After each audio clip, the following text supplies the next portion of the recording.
those of you who are joining us for the first time tonight, we've been holding these hearings for just about 1 year now. We've had many of them already. We've covered topics pertaining to the proposed project, such as the site plan, the traffic impacts, the stormwater management plan, the potential impacts to wetlands, and finally the impacts of the proposed septic system, both on nearby wells, including wells on the project site and wells of nearby abutters, as well as the impacts of the septic system to nearby wetlands. The focus tonight is we haven't completed the review concerning the impacts of the septic system, and the focus of the hearing tonight will be a continuation of the discussion of those impacts. We've heard from a number of hydrologists or hydrogeologists presented by both the applicant, by the Sherborn Action Committee, and by the peer reviewer that has been hired to review the submission of the applicant. But one person that we haven't heard from is the consultant, Dr. Jim Vernon from Nobis Engineering, who was separately hired by the Board of Health and the Conservation Commission to study the impacts of the proposed septic system. I understand that Dr. Vernon is here tonight, and we're going to hear from him first. But before we do, barring some truly unanticipated development, we anticipate closing the public hearing tonight.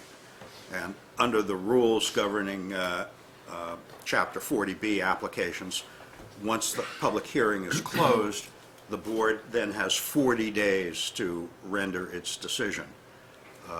So that 40 days will be up approximately haven't counted, but approximately the 16th or 17th of April. And before we hear from Dr. Vernon, I'd like to make plans for 2 or 3 additional meetings before our respective calendars get filled up for late March and early April to begin and hopefully complete our deliberations. So I am told that Paul Keresy is not available until March 22nd at the earliest. So how does either the 22nd or the 24th of March work for everyone for the first such meeting? I'm okay. Anybody have a preference between the 22nd and the 24th? Well, only Tuesday or Thursday? only that if we're going to need a lot of them, if we start sooner. Oh, well, do you want to schedule one for both of those nights that week? Maybe. I mean, I don't know what it Okay. feels like. Okay. We've scheduled further meetings following the close of the public hearing for March 22nd. Is 7 o'clock okay with everyone, or? We've got to start them early. I mean, it's a pain to get here, so it's 7. March 22nd at 7, March 24th at 7, and April 7th at 7. Okay. Is Dr. Vernon present? Yes. Great. Thank you for your very comprehensive written report. I at least have taken an initial swing through it, but the floor is yours to amplify as you see fit whatever you said in your report. Thank you very much. I do have some handouts that tend to summarize our work. Okay. So, as was said, I'm Jim Vernon. I'm a hydrogeologist with Nobis Engineering, and I was hired by the Board of Health and the Conservation Commission, asked to do an independent hydrogeologic study. So on the second page, it kind of spells out the objectives. So we were asked to perform an independent study of selected elements relating to this project, And I see my role as assisting the Board of Health and the Conservation Commission, and perhaps you folks, to make an informed decision. I do not see my role as being a peer reviewer. You already have that. I'm not here to critique anybody, although we had to use data provided by others, so we had to look at it in a critical way. But it's not my purpose to say somebody's wrong and somebody else is right. It's just to look at it myself and tell you what I think. It was not my purpose to recommend whether Title V permit should be granted. And it's not my job, I don't think, to recommend whether any particular waivers that the applicant had to apply for should or shouldn't be granted. I hope that the information I develop helps the town make informed decisions. So, one of the things we did was take a look at the area, and I know this map is kind of small, and if you hold it this way, north will be up. And the yellow patch is the portion of the property that I call the project footprint. That's the part of the property where all the construction activity is proposed. The wells, the septic system, the homes, the landscaping, and so on. What we've done is we've done a green 1,000-foot blob around the perimeter of that yellow zone, and then a larger red half-mile blob. And we found info on wells for which we could find info within those areas. I do not have information on all the wells, but it's safe to assume if there's a house there and it's in Sherborn, there's a well, because there's no town water in Sherborn. Now, there is town water in Holliston. In some places like Cranberry Lane, they're on town water. But there are a few private wells in Holliston as well. 105 Whitney is beyond their service area, for instance. And there are a couple others we found. I don't know if they predated town water or just someone didn't want to pay a water bill, so they built their own well. Most of these wells are in Sherborn. We got some info from Board of Health and some from, there's a state database called Searchwell, which is online that you can get info. So that was important. Does the yellow project footprint include the wetlands on the property? No, the wetlands are, for the most part, south of that. So the project footprint is in the uplands portion of the property, which is the northern part, and then the wetlands tend to be in the southern part of the property. The important thing to note about the wells, without going into detail, is that they're all drilled into bedrock. We found a couple of former dug wells, which would be in the soils or the overburden, but all the wells we could find that are currently in use are getting their water from the bedrock.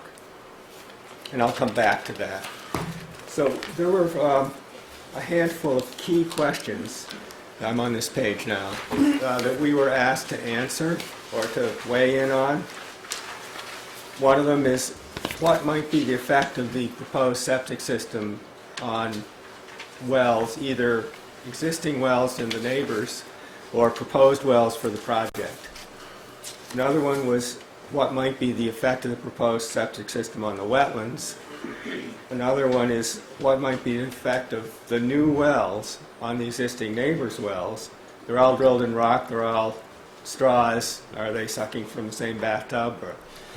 And finally, what might be the effect of the new wells on each other?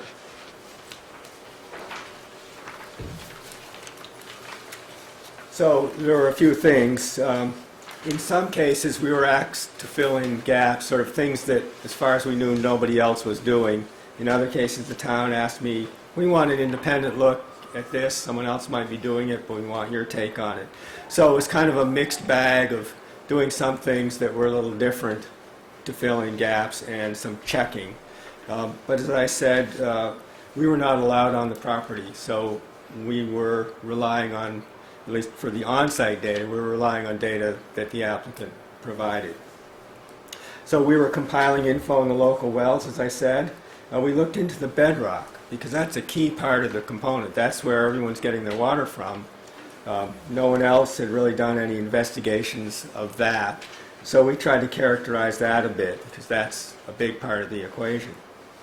We also looked at nitrate, mass balance, Nitrates are a health threat themselves if they're too high in water, but they're also a marker for where a septic system effluent might go. And they're easier to study than bacteria or viruses or other things.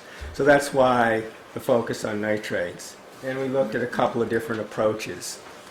Then we were also looking at what information is missing. What are the information gaps that might be important to answer these questions? So just very simply, there are two geologic formations or layers, if you will. One's what I call the overburden. It's the soils, the sand, and the other is the bedrock. So the soils at the site tend to be sandy, except where the wetlands are. There's some swamp mucks mapped where the wetlands are. Otherwise, it's sandy soil deposited when the glacier was melting. And you had big meltwater rivers flowing through. Those rivers deposited sand and gravel. Turns out to be very good for holding water. It's an aquifer, and Holliston, one of their town wells, is in that same aquifer. It's pretty deep. We don't know exactly how deep, but the test pits at the site go 15 to 25 feet deep, and they're still in the sand. They haven't come to the bottom of it. Most places where there is not sand, there's what's called glacial till, which is this hodgepodge of clay, boulders, gravel, sand, silt, everything mixed together that the glacier put there. Bulldozed it there, or it fell out of the ice when the ice melted. It occurs northeast of the site, outside of the aquifer. It may or may not occur beneath the aquifer at the site. We don't know. It might be underneath the sand and on top of the bedrock, or the sand might rest right on the bedrock. We don't really know. Bedrock itself is granitic. It's cracked. The only way you can get water flowing through the rock is through the cracks. The rock is totally solid, unlike the sand where water can flow in between the grains. The water will only flow through the rock to somebody's well if the rock is fractured. Where does the rock get its water? Well, unless the rock's at the surface, it has to get it from the overburden. So it filters down through the sand, the soil, whatever's there. If there's a crack in the rock, at the top of the rock, water can go in from the soil. If the crack is blocked, water won't get into it. So this is what I was talking about, just showing the difference. If you have sand and gravel soil, the water is stored in the pore spaces between, and it flows through those spaces. However, in the rocks around here, it only flows through the cracks. This third type we don't have. Out in the Berkshires or in western Vermont, you might see it. That's in limestone aquifers. We don't have that here. Any questions? I'm going a mile a minute here, so you're going to have to interrupt me. I'll take questions from the group. I prefer questions from the audience come at the end of your presentation, but I have a question. Alan, this is about the presentation. I'm sorry? I just had a question about the presentation right now. Okay, but for the sake of orderliness and time, I'd ask that you hold your question to the end. So, if all of the wells are bedrock wells, and I trust that a bedrock well can't draw water unless the bedrock is fractured. That's correct. That necessarily means that there are bedrock fractures all over the place. There must be, otherwise the wells would be dry. Yeah. One thing we look at, and I'll get into this in a minute, is which way are the fractures pointed? Are they vertical? Are they horizontal? Do they go east-west? Do they go northwest? Because that will give us some idea of the plumbing underground, how the water will flow. Yes? What blocks the bedrock cracks? If there's an impermeable unit on top of them, like a compact clay or a compact glacial till that I was mentioning, that can slow or maybe even stop water from filtering in from above and getting into the cracks. So, As if you had a tarp in between the sand and the rocks. yes. A leaky tarp. Yeah. So that sandy soil at the site, if that sits on top of the rock, a lot of water is going to get right down into the fractures. If there's a clay layer or a dense glacial till mantling the rock in between the sand and the rock, then it's either going to slow or stop the infiltration of water down into those fractures, Thank you. which means, in that case, the well is getting its water from some other direction. Did you say the till was not on the site, but northeast? We of- don't know. Well, at the surface, it's mapped northeast of the site. The aquifer ends, and then you've got glacial till or else bare rock in a few places. What we don't know at the site is, does that till extend underneath the sand or not? It's unknown. Okay, so we try to understand the geology. We put together what we call a conceptual model, which is what do we think is the subsurface like. So some of the features, the rock is granitic. We went to the nearest outcrops which we could find, some of which were on Western Avenue north of the site, and some of which were on Mill Street east of the site. Closest we could get, we measured fractures. The most common ones point east to west, and they're steep. We also found some that trend northeast southwest and some that trend north south. Didn't really find very many that trend northwest southeast. So there are certain directions that might look more favorable for groundwater to flow through the rock than others. Then we did air photo work. We looked at photolineaments. You look at pairs of air photos. Sometimes you can see linear features. Those might represent fracture zones. It's a way of taking a more regional look at an area. And in that case, we saw a lot of northwest trending ones, northeast ones, and east-west ones. It doesn't prove there's a fracture if you see it. You don't expect to see them in areas of very thick sandy overburden. You expect to see them if the rock's near the surface. But it's another piece of the puzzle. You combine that with the outcrop fractures and you get some idea of what the bedrock is doing, what the likely flow directions are. Other points, so from this we conclude east-west, northeast, southwest are the most likely flow directions in the rock. Maybe north-south also. And that's a probabilistic statement. It's not, we don't know specifically where water gets to any one well, but it's probable. We don't know, what I was just talking about, we don't know the degree of connection between the overburden and the rock, because we don't know if sand rests right on the rock or if there's one of these glacial till layers in between. All the wells in the area today that I could find do get their water out of the rock. There's a lot of pretty good yielding wells in the area. The reported yields range from 5 to 75 gallons a minute.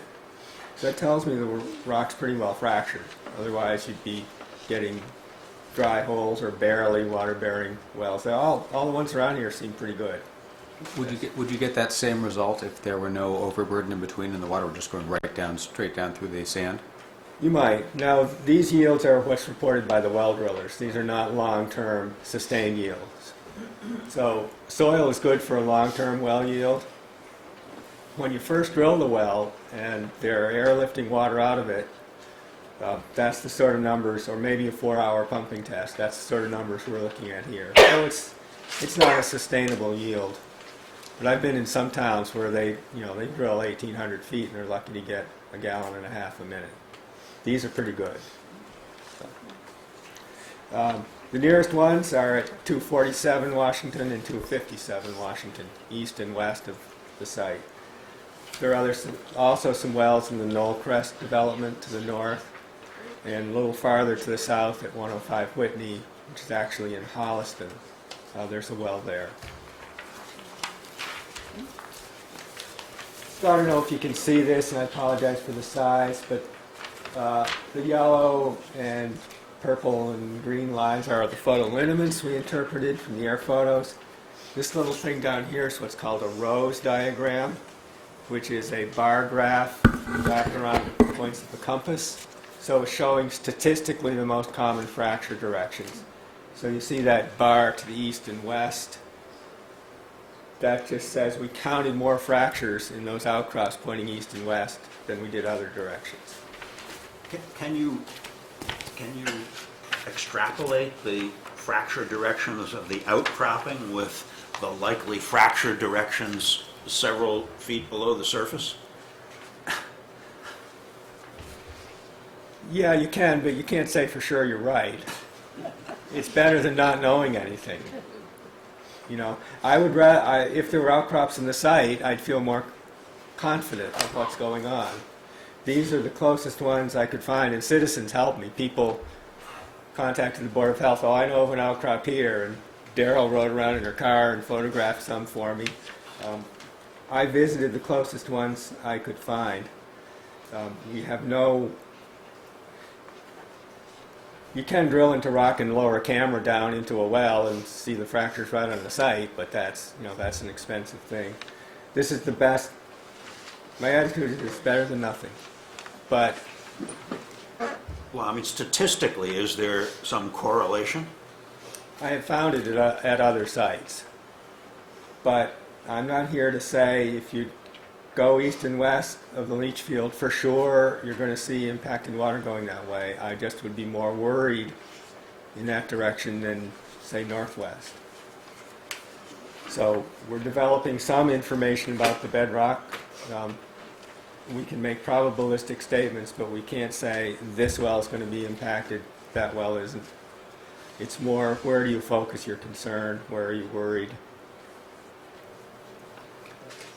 It's better than knowing nothing, I think. Well, I want you to continue, but Yeah. later on, I'm perhaps going to try to pin you down as best I can on what you consider the probabilities to be.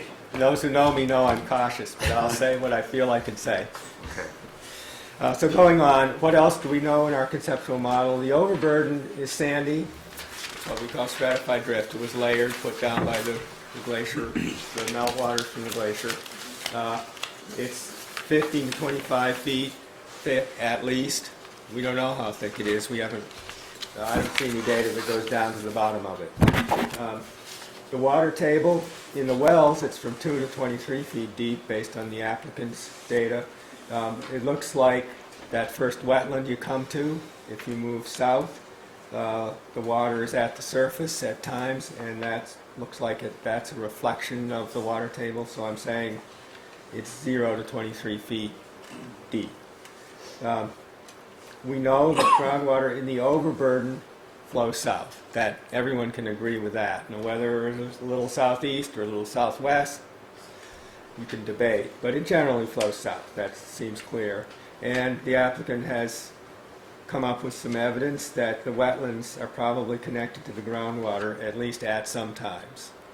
In other words, it's not just a perched wetland with rainwater, collecting rainwater. Trouble with double-sided is I always flip in the wrong direction. So, key question is, where will the wastewater go? When it discharges from the leach fields, there's a good separation between the bottom of the leach field and the groundwater. So the first thing it does is it just sinks downward. When it reaches the water table, it will form a mound. Applicant has estimated the maximum mound height at 0.81 feet, which is not bad, and that's because of the sandy soil. So then where will it go?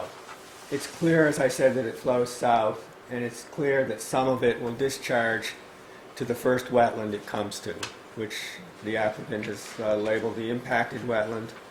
We don't know what portion of it will discharge to that wetland. Some of it might miss it to one side or the other. Some of it might flow underneath it and keep going. Maybe it all goes to the impacted wetland. I don't think we have information that tells us what proportionality that is, but it's clear to me that some of it gets there. So I put this as a question. Does some of it flow farther south with groundwater? Maybe some of it flows to the southeast and misses that wetland and goes towards some of the proposed wells. There are some scenarios which that may happen. That may change with the seasons. We've looked at high water levels, low water levels. It may be one thing at one time and another thing at another time. Huge question, which is critically important, is will the wastewater enter the bedrock fractures directly? We don't know the answer to that. What do you mean by the word directly? At the site, in the area where the wastewater is flowing, are the fractures coming up to the top of the rock at that point? Will some of that wastewater go right into those fractures? And then the next question is, do any of those fractures lead to wells, either neighbors' wells or proposed wells? We don't know.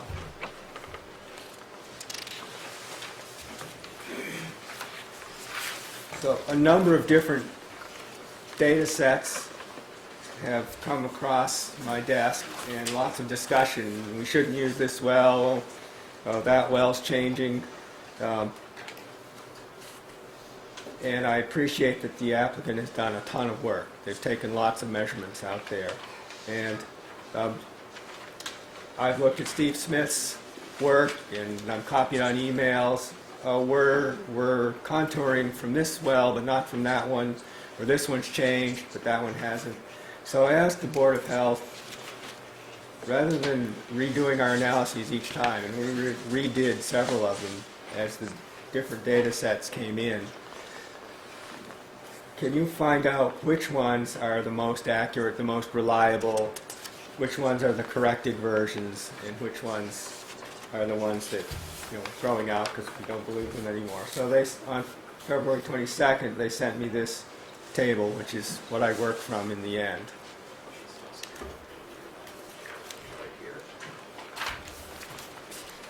So I'm sure you may have heard this in past hearings or seen about these areas of impact. The Mass DEP has a procedure laid out for delineating an area of impact, which basically is the map view of where the wastewater could go. A few things to say about it. First is it only applies to the overburden, not the bedrock. We have delineated ours, so there have been 3 other hydrogeologists that have delineated them, and they're all a little bit different. To me, the conclusion is that with the available data, there's a range of possible interpretations. There's also likely variations with the seasons, or with high groundwater versus low groundwater. So it's a somewhat sparse data set. I don't think it's possible to prove exactly where those lines should be drawn, but a lot of the analyses come from those lines. So we estimate the nitrates based on a few different methods. We used the design flow from the applicant of 8,360 gallons per day. The Mass DEP says you use a statewide average recharge of 18 inches per year. So that's rainfall. That's the portion of the rainfall that soaks into the ground. That basically serves to dilute the nitrates. When you get to your nitrate analysis, will you also comment on how your results would change, if at all, if the actual flows were 26% higher? To the extent you can. Sure. As in 10,560 as opposed to 8360. Well, what that will do, with no treatment, you assume a nitrate concentration of 35 milligrams per liter. So there's 25% more nitrates entering the ground. We're also looking at nitrates from fertilizers. Those are the 2 main sources of nitrates. So it's basically, you add up your nitrates, you add up how much water is available to dilute it, and that depends on the area of impact. And then you divide those, and you get sort of an average concentration. So the farther down gradient you go, the more area you have to create dilution. If you increase your nitrates by 25%, just thinking about it, wouldn't be necessarily a straight 25% increase. If you had a small AOI, it might be more than if you had a larger AOI you were looking at. If you're tracking the groundwater all the way to the next wetland, as you believe it goes that far, still impacted, then you'd have a bit more dilution to dilute the same number of grams of nitrate. Not an easy question. I withdraw it. No, it's okay. It's a good question. But it would be a specifically different answer for any different AOI that you were to consider. So you might have a January 1 or an August 1, you might get two different answers. Because I think we don't know enough to know where all the wastewater is going, I think you should look at a range of AOI, sort of n-member cases. Here's the smallest one you could reasonably have. Here's the largest one you could reasonably have. Then you could at least bracket reality. You wouldn't know exactly, but you could get, well, it's probably less than this, it's probably more than that. And that's what we tried to do. Let's see what else to say. The method also assumes full mixing. That means the nitrates mix up and down through the vertical column. Now, whether that's true or not, I don't know. Or whether it would be true after 5 years, but it isn't true at first, I don't know. But that's what the method assumes. So, it's an average. It's an average number you're coming out with in many ways. Whatever numbers, and the consultants might argue about them, I think it's important to remember that those are the numbers for the overburden, not the bedrock. So that prompts me to ask a question. Given the fact that all of the rocks are bedrock wells, doesn't that necessarily make charting the AOI in the overburden academic? Yes. Why is it done? Because it's laid out in Title V, and at least it's a highly specific method that everyone can agree on, and they're not arguing about the method. But you've got to take the answer with a grain of salt. Is it totally useless? No, it's not useless, but it's academic, yes. I mean, even if the analysis showed that there was a well right in the middle of the AOI with a nitrogen concentration of, you pick it, 25 milligrams per liter, that doesn't necessarily mean that that's going to get into the well, because the well could be drawing its water through a fracture from somewhere outside the AOI. You might have another well that's 3 in the overburden, but there's a fracture that slants back up towards the septic system, and that one's impacted. So I hope we don't duke it out over the contour maps too much, because it's the bedrock that really matters. Now, where it would matter is if the well isn't properly constructed. Say the casing is loose and there isn't a good seal around it, or the casing's not seated well in the rock, then water could, shallow groundwater could dribble down the side of the casing, maybe get into the well. But assuming the well is constructed properly, it's either going to be impacted or not, depending on the fractures. I'd worry a little more if the overburden concentration is predicted to be high, and a little less if it's predicted to be low, but you can't say for sure either way.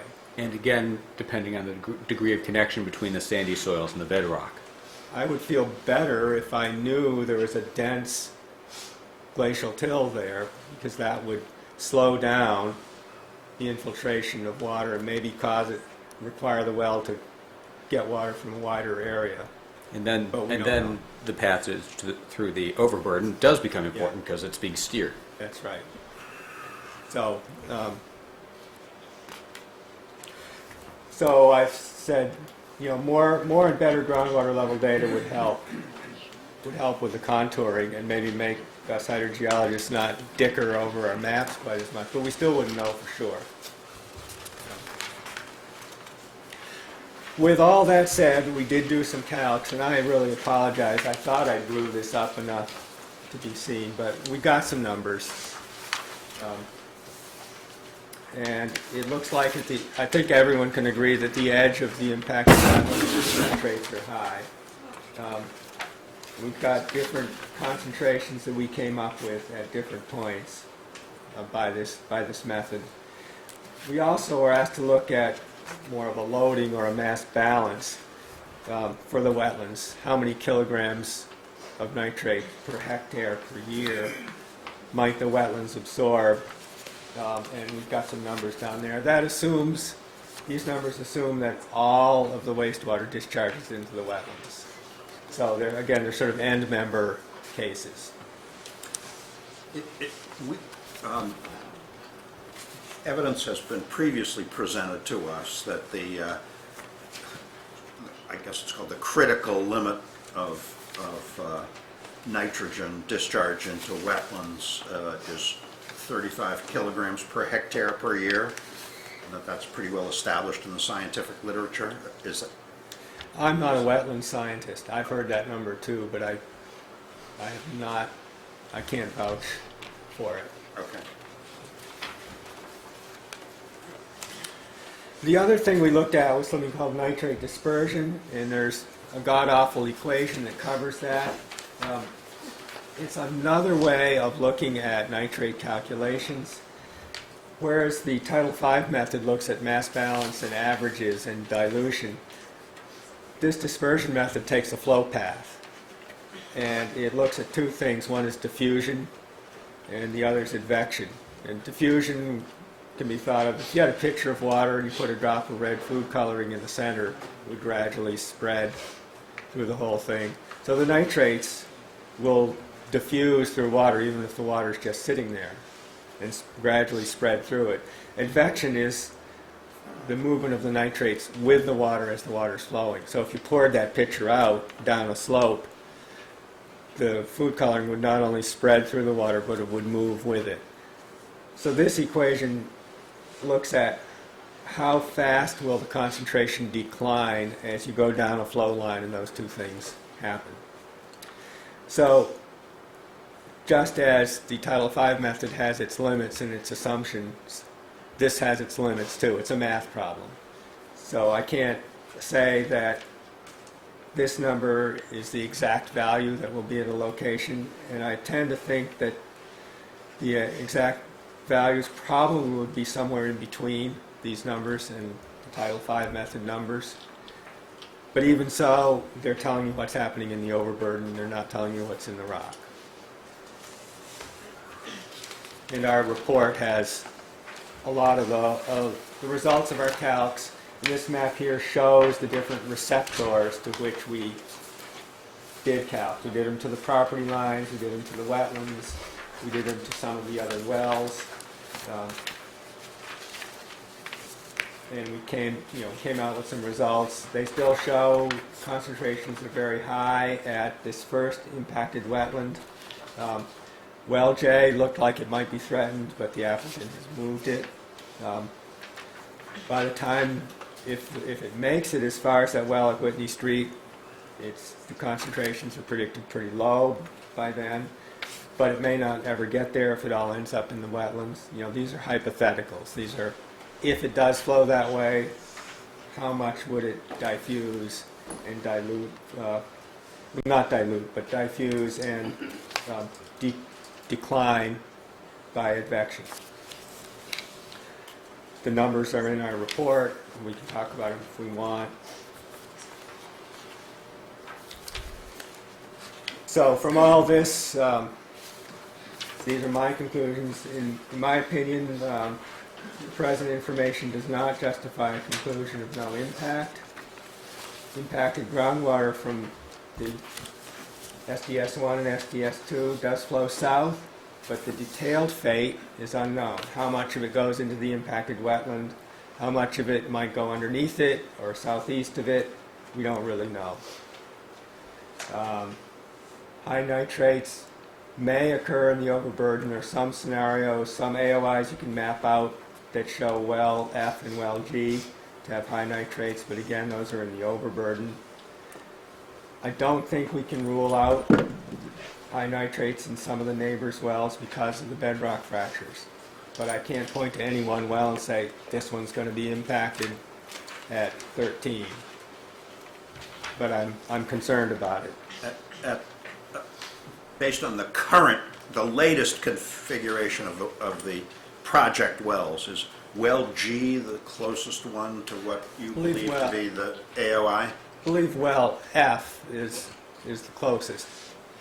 Most of the wells have now been moved to the east edge Right. of the project site. F and G are still not as far east, and I'm not saying they should be. I'm not taking a position, but F and G are the closest. Does the AOI get there? Maybe. Maybe at some times. In periods of low groundwater? It seems more to me more likely low groundwater than high groundwater, but again, we're contouring a pretty sparse data set, and there's room for interpretation in it. So, if at other meetings you've seen different maps, and 4 hydrogeologists have all drawn slightly different, or in some cases more than slightly different maps. And you've been very helpful in explaining why.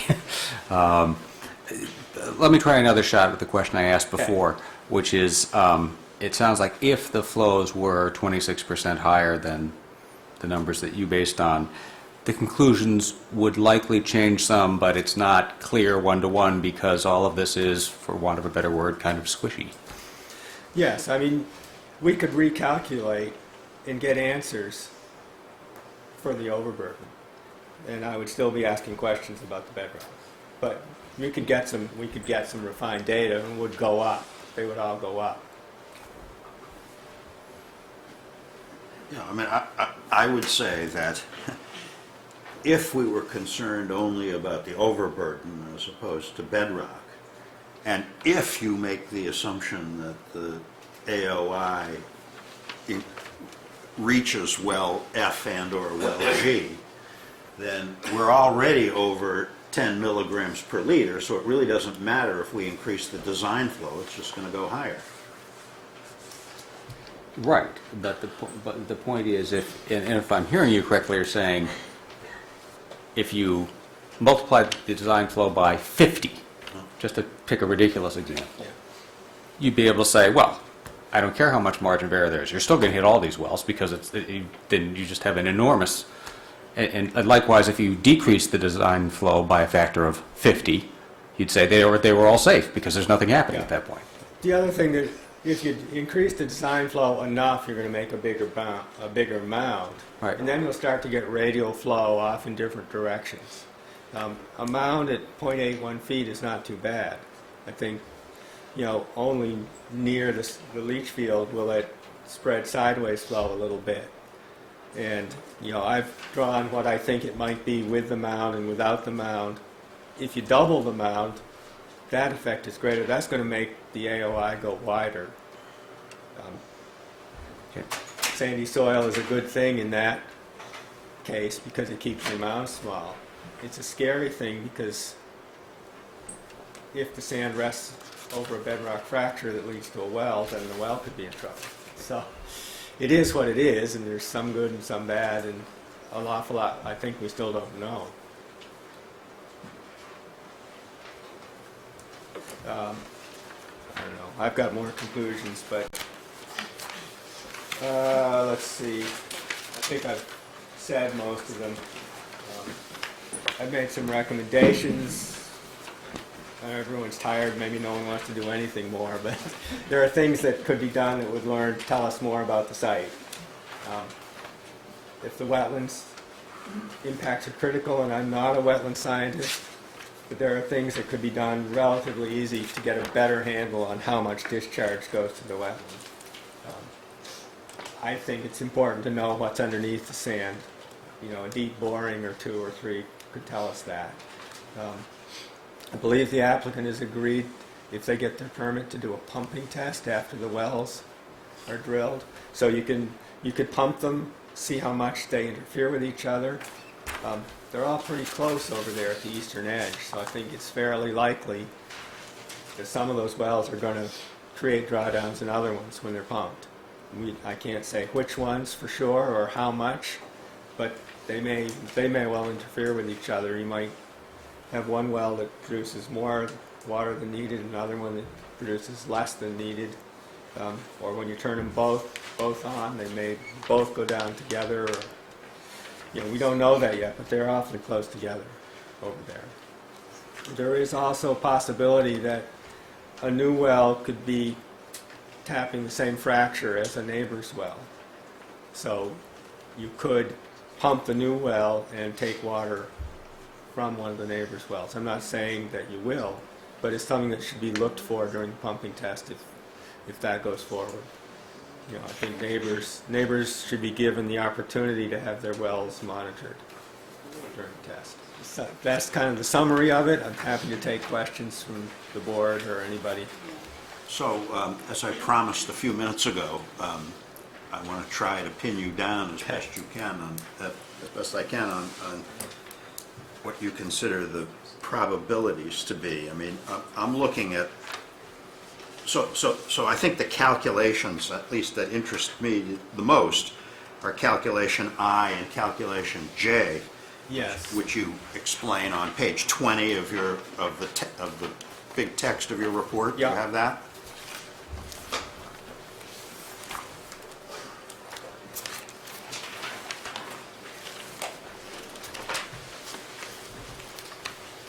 Yes, those are, I think, the low groundwater case, I believe, Right. over towards, so you've got kind of, I've drawn kind of a fan-shaped AOI there. Right, but both, your explanation of both of those calculations contain the qualification that Novus considers this result to be too uncertain to be a prediction. Calculation is included to illustrate the potential impact to overburden groundwater if the area of influence were to reach this well. So our job, unfortunately, is that we have to make some decision as to the risk of harm to human health and the environment. And of course, we know that if the septic flow reaches one or both of these wells in concentrations above 10 milligrams per liter, which is considered to be the maximum safe drinking water standard, that it will create an unreasonable risk to human health. So, but we're left with uncertainty as to the likelihood that that will happen. So without, and I understand that nothing is certain here, but can you give us your opinion as to the likelihood of that happening? The likelihood that it reaches, that the AOI in the overburden includes that, at least at some times, I'd say it's greater than 50%, in my opinion. I'm not saying it's there all the time. It may vary with seasons. And I'm not saying what would happen in the bedrock, but in the overburden. And when you say the likelihood of the AOI and the overburden reaching those wells is greater than 50%, you mean with a nitrogen concentration in excess of 10 milligrams per liter? Well, if the AOI reaches them, then the Title V method that you calculate applies to that area. Yes. Now, it's an average. So if you were to look at any point in that area, it might be higher than the average or lower than the average. The reason we do it is because it's set out in the guidelines. That's all we have to work with, unfortunately. That's all I can sit here and do my science. I know you folks have to make a decision. And I've told Darrell, I'm glad I'm not the one making a decision. I just get to sit here with my maps and do my thing. I'm worried, but can I say for sure it's going to be that way? No, I don't think there's enough data to tell. No, I And think just you the are. fact that 4 hydrogeologists disagree on the maps tells you there's room for interpretation. It's not that Scott Horsley's right and the other 3 of us are idiots. Well, Necessarily, it's more that he's right and I'm an idiot. There's room for interpretation. So if instead of going home to Concord, New Hampshire tonight, you were going to 247 Washington to have a nice drink of water, tonight you'd say fine, and then if you said if this was coming next year, how would you feel about that? I don't know if the owner's in the audience, and I don't want I picked that number out of the air. It's one of those. to say it's just a little- something to make someone lose sleep. I'd be a little worried. That one, however, is sideways from the leach fields. And so the way we calculated it, only the upper part of SDS1 looks like it's up gradient of that. Most of the leach fields are side gradient or down gradient of that particular well, so only we prorated our calculation. It looked to us like there'd be slightly elevated nitrates at that particular well. What does that mean, slightly elevated? I think we came out around 2, I forget the number. Background levels, you can figure, are between 0.5 and 1.5, something like that. So if I see higher than that, I'm thinking there's some influence, either someone's fertilized their garden or there's... But still, But it's still well below the 10. Now, getting back to wells F and G, I mean, you clearly answered part of the question, which is that you estimated the probability at certain times during the year to be greater than 50%, that the Yeah. AOI would reach those wells. Yeah, and that's But overburden. It's in the overburden, right. the same with 247 Washington. but- My comments had to do with overburden, but it is east-west of the leach field, so I would be worried about a bedrock fracture connection But there. sticking to the overburden, I then asked the follow-up question. I said, do you mean greater than 50% probability of reaching the overburden above those wells at a concentration greater than 10 milligrams per liter? And you said, well, my calculation of 24 milligrams per liter or 20 in calculation I and 23 milligrams per liter in calculation J was an average. Yeah. But- So I would say yes. If I was looking at 11, knowing it's an average, and I was down at the fringe, maybe I wouldn't be so sure. But since I'm so far above the 10s, 23 or 24 is pretty far above 10. So it's either, if it's in the AOI, I'm worried about it. If it isn't, then I just worry about the bedrock. But either way, I worry about the bedrock.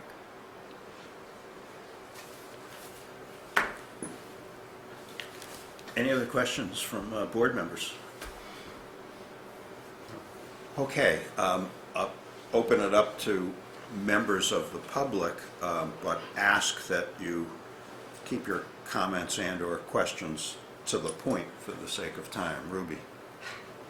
Hi, this is for Dr. Vernon, and Darrell already answered it, but I just felt like saying there are shallow wells along the Duffin Brook that share their wells with Holliston, and I'm wondering, I mean, it goes down to the bedrock, like, usually overflows, but have you taken these into consideration? I have not seen records of those wells. Do you know if they're within that half-mile circle?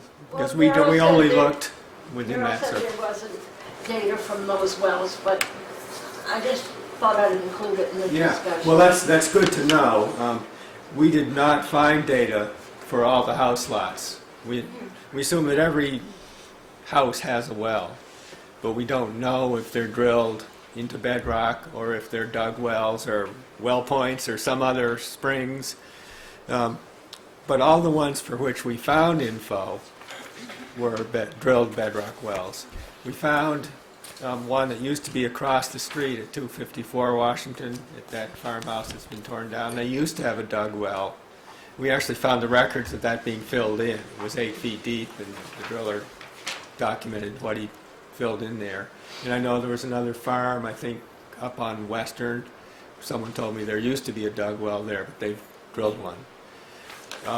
I don't doubt there are others out there, and near a brook would be a good place. I just didn't find any records. But Okay, they this could be. was in my mind from a previous study, that's all. Yeah, no, I wouldn't doubt it at all. It's just I didn't, and I probably wouldn't find records for those.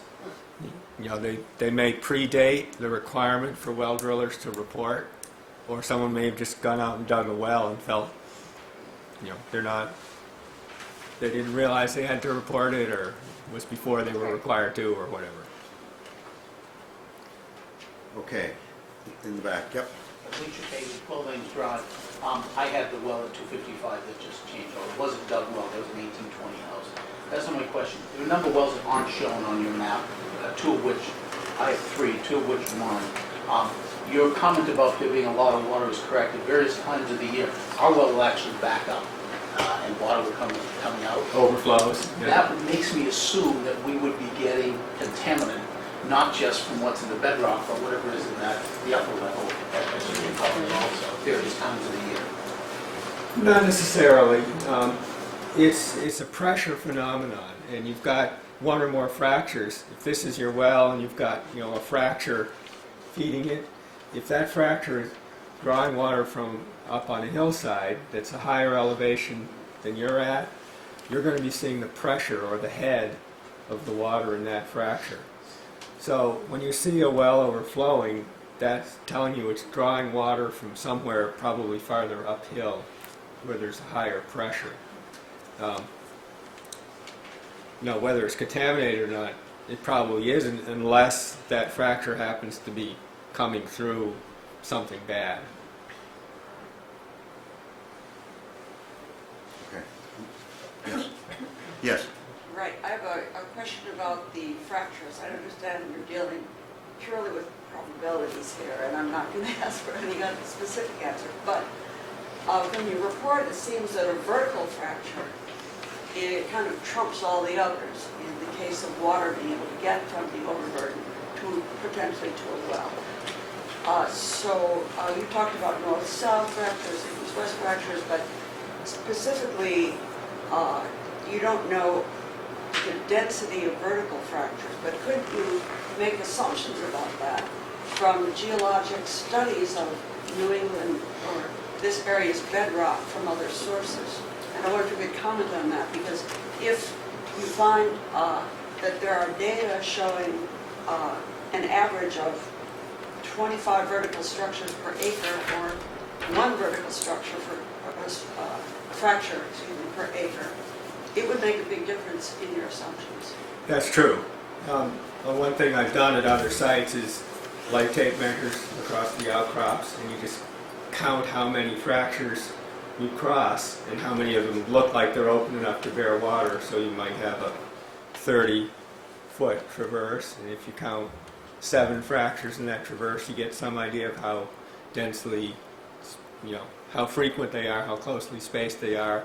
If you have outcrops that are good enough to do that, you can do that. Or you can drill a well and run a video camera down it or a borehole geophysical tool, and you can count the vertical fractures. It's expensive, but it's the kind of thing we do. From anywhere in the area?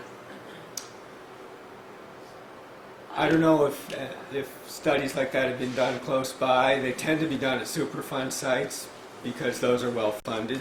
There's enough money for us geologists to play with our instruments that way. I've done it for sites here and there, different places I've worked. I'd have to check the literature to see if it's been done close by. I don't know. Neil? Just a comment. Earlier you had said that if you increase the discharge by 26%, that anything over 10 is essentially academic. It's once you're over, you're over.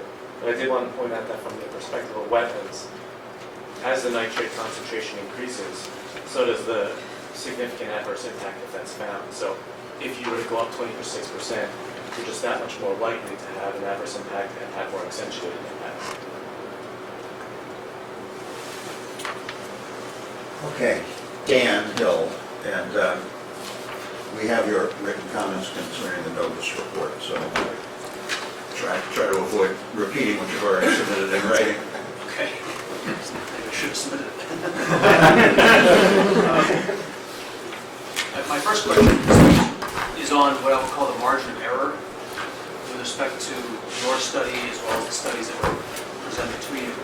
It's something you didn't really focus on in your oral comments tonight, but it struck me that a lot of your report really focused on the shortcomings of the data, and specifically, I think your concerns about the well data, monitor well data. Specifically, you seem to have concerns about the fact that these weren't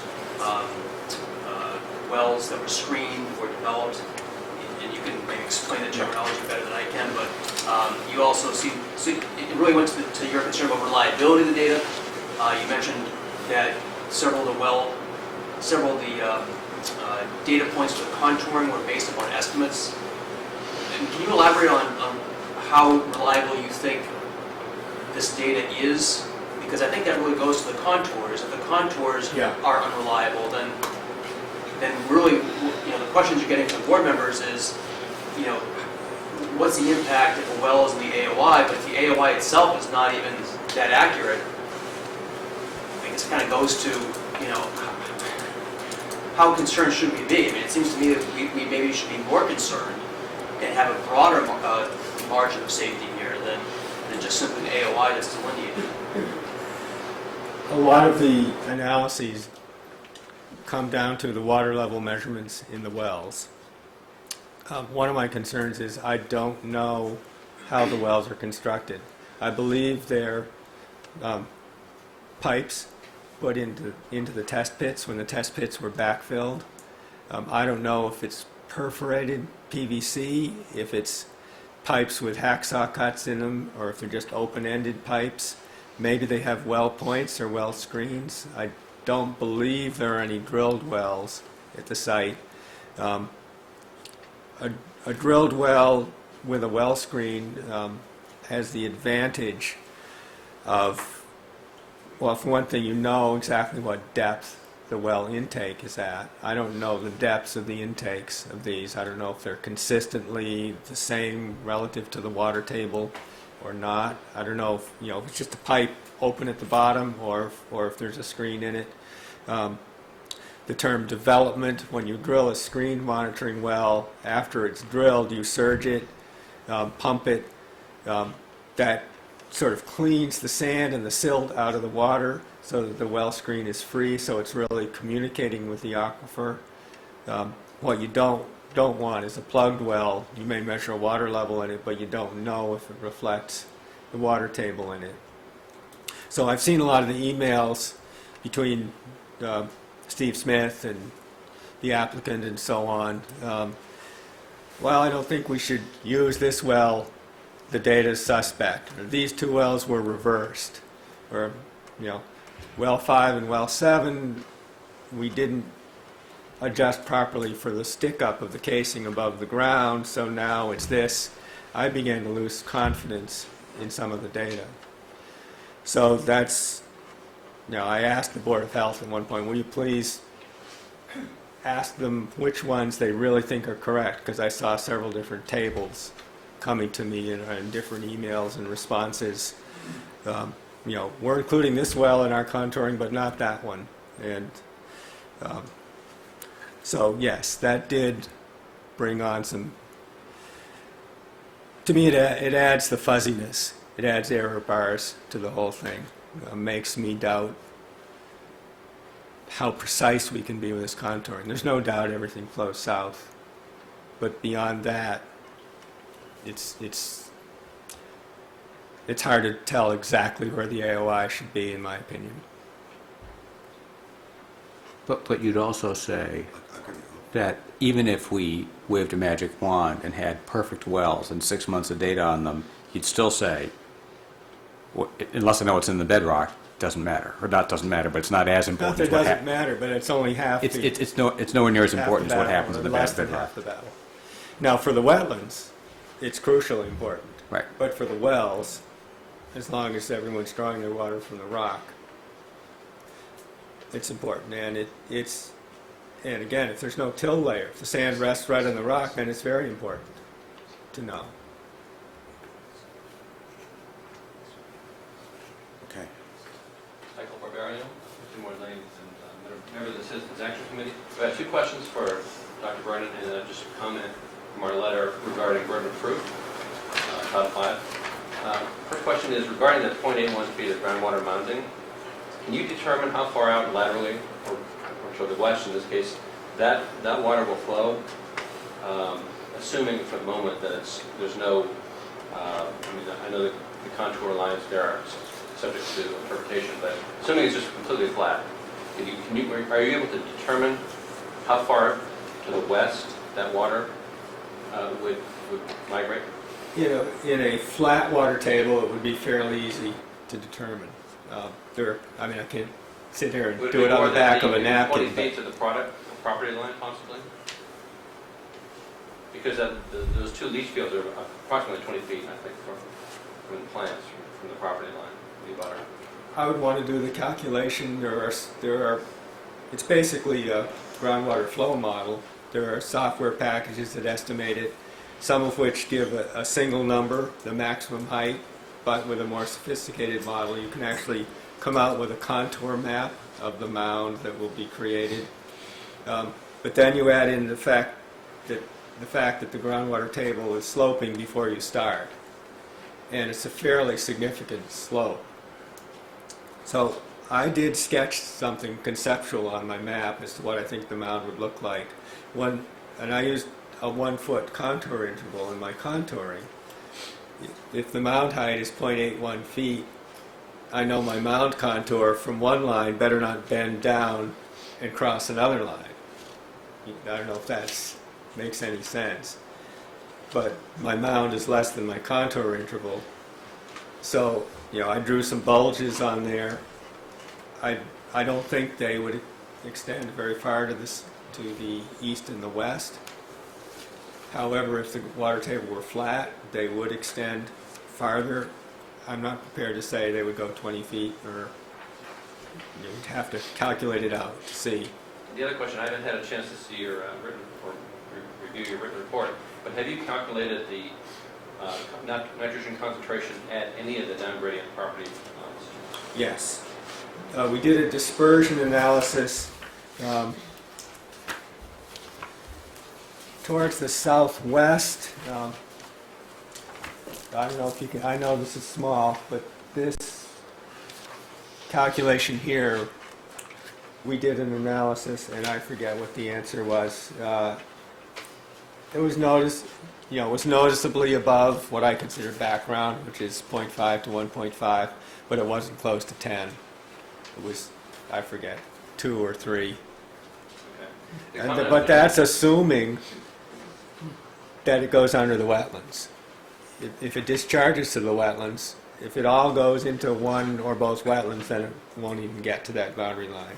But if some of it goes through or under, then it could get here. And the number we calculated is, what if it all made it, and just by the same dispersion over that distance. So it's kind of an end member. So your indication for the 105 Whitney Street, which is across, certainly south of that property line, you pointed out that well, but that you're saying, I think now that well would be impacted, but not at above 10. In the overburden. Yeah, the overburden. If there were a fracture zone that connected, then they might have a problem. But in the overburden, it's not bad. Okay. The comment that's in our letter regarding burden of proof from Title V, I just wanted to make sure it's clear to the board, because from some of the questions, it sounds like there's maybe an assumption that hydrologists need to show harm. They need to show that their wells will be impacted, or downgrading infrastructure will be impacted. But that's not the standard in Title V. From 310 CMR 15.216 refers to the guidelines. And the guidelines document on page 9, and I'll just read this directly.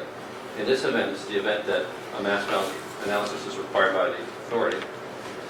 The applicant must demonstrate that in addition to meeting the 440 gallons per day per acre equivalency standard, the groundwater compliance standard of 10 milligrams per liter total nitrogen and 10 milligrams per liter nitrate nitrogen will be met at the downgradient credit land property boundary or the nearest downgradient receptor.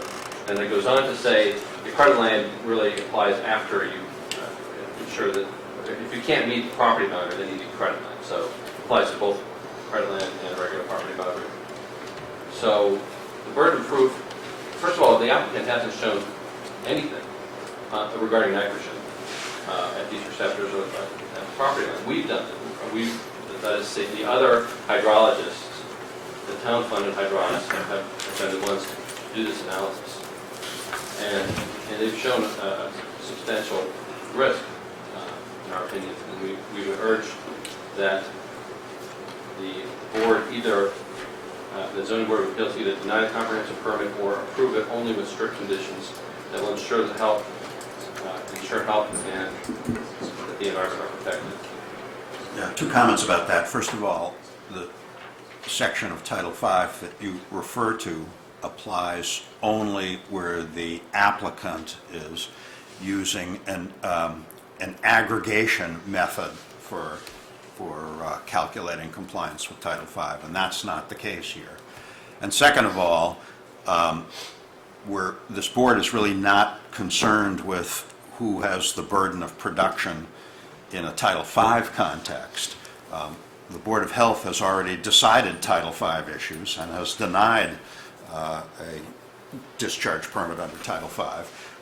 We're concerned, and the question I've raised in the past on multiple occasions is who has the burden of production in a Chapter 40B context. And as far as I know, there's no, at the ZBA level, as opposed to at the Housing Appeals Committee level, and as far as I know, there's no law has been brought to our attention bearing on that question.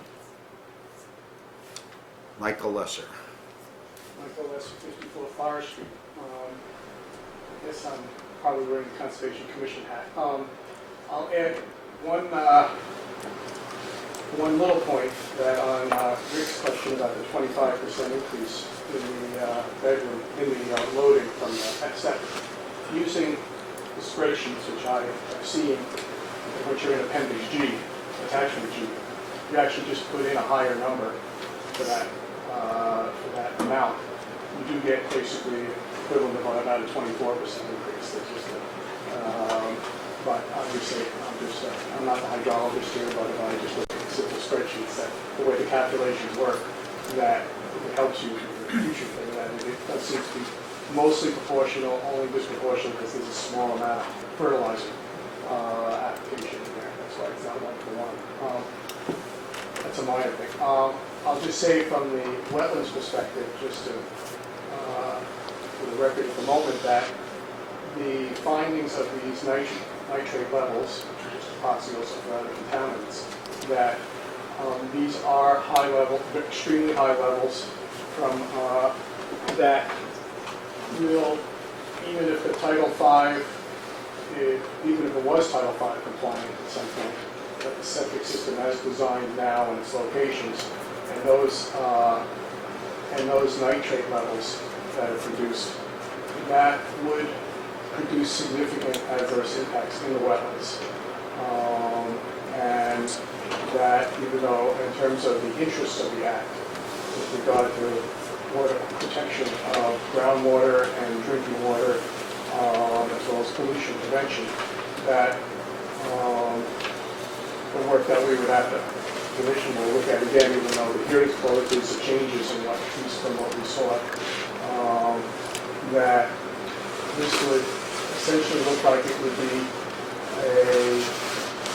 that there would be an adverse impact, that the Title V compliance is not a presumption of no impact, which is what's in the wetlands, the state regulations, and that this would be a presumption, a basis for part of rebutting the presumption that Title V compliance is sufficient to protect the wetland interests under the Act. And that those, in terms of public health and others, for you, you have a slightly different focus, recognizing that it's hard to say how to say the public health impact is of that you have water quality issues there in a very large, even the concentration levels on some of these endpoints where you might have 10 milligrams per liter in a larger area. It does begin to border on the zone 2 of the Holliston well. So there are some ways to connect the interests of the Act with public health issues in terms of water quality impacts that could occur based on these kind of results.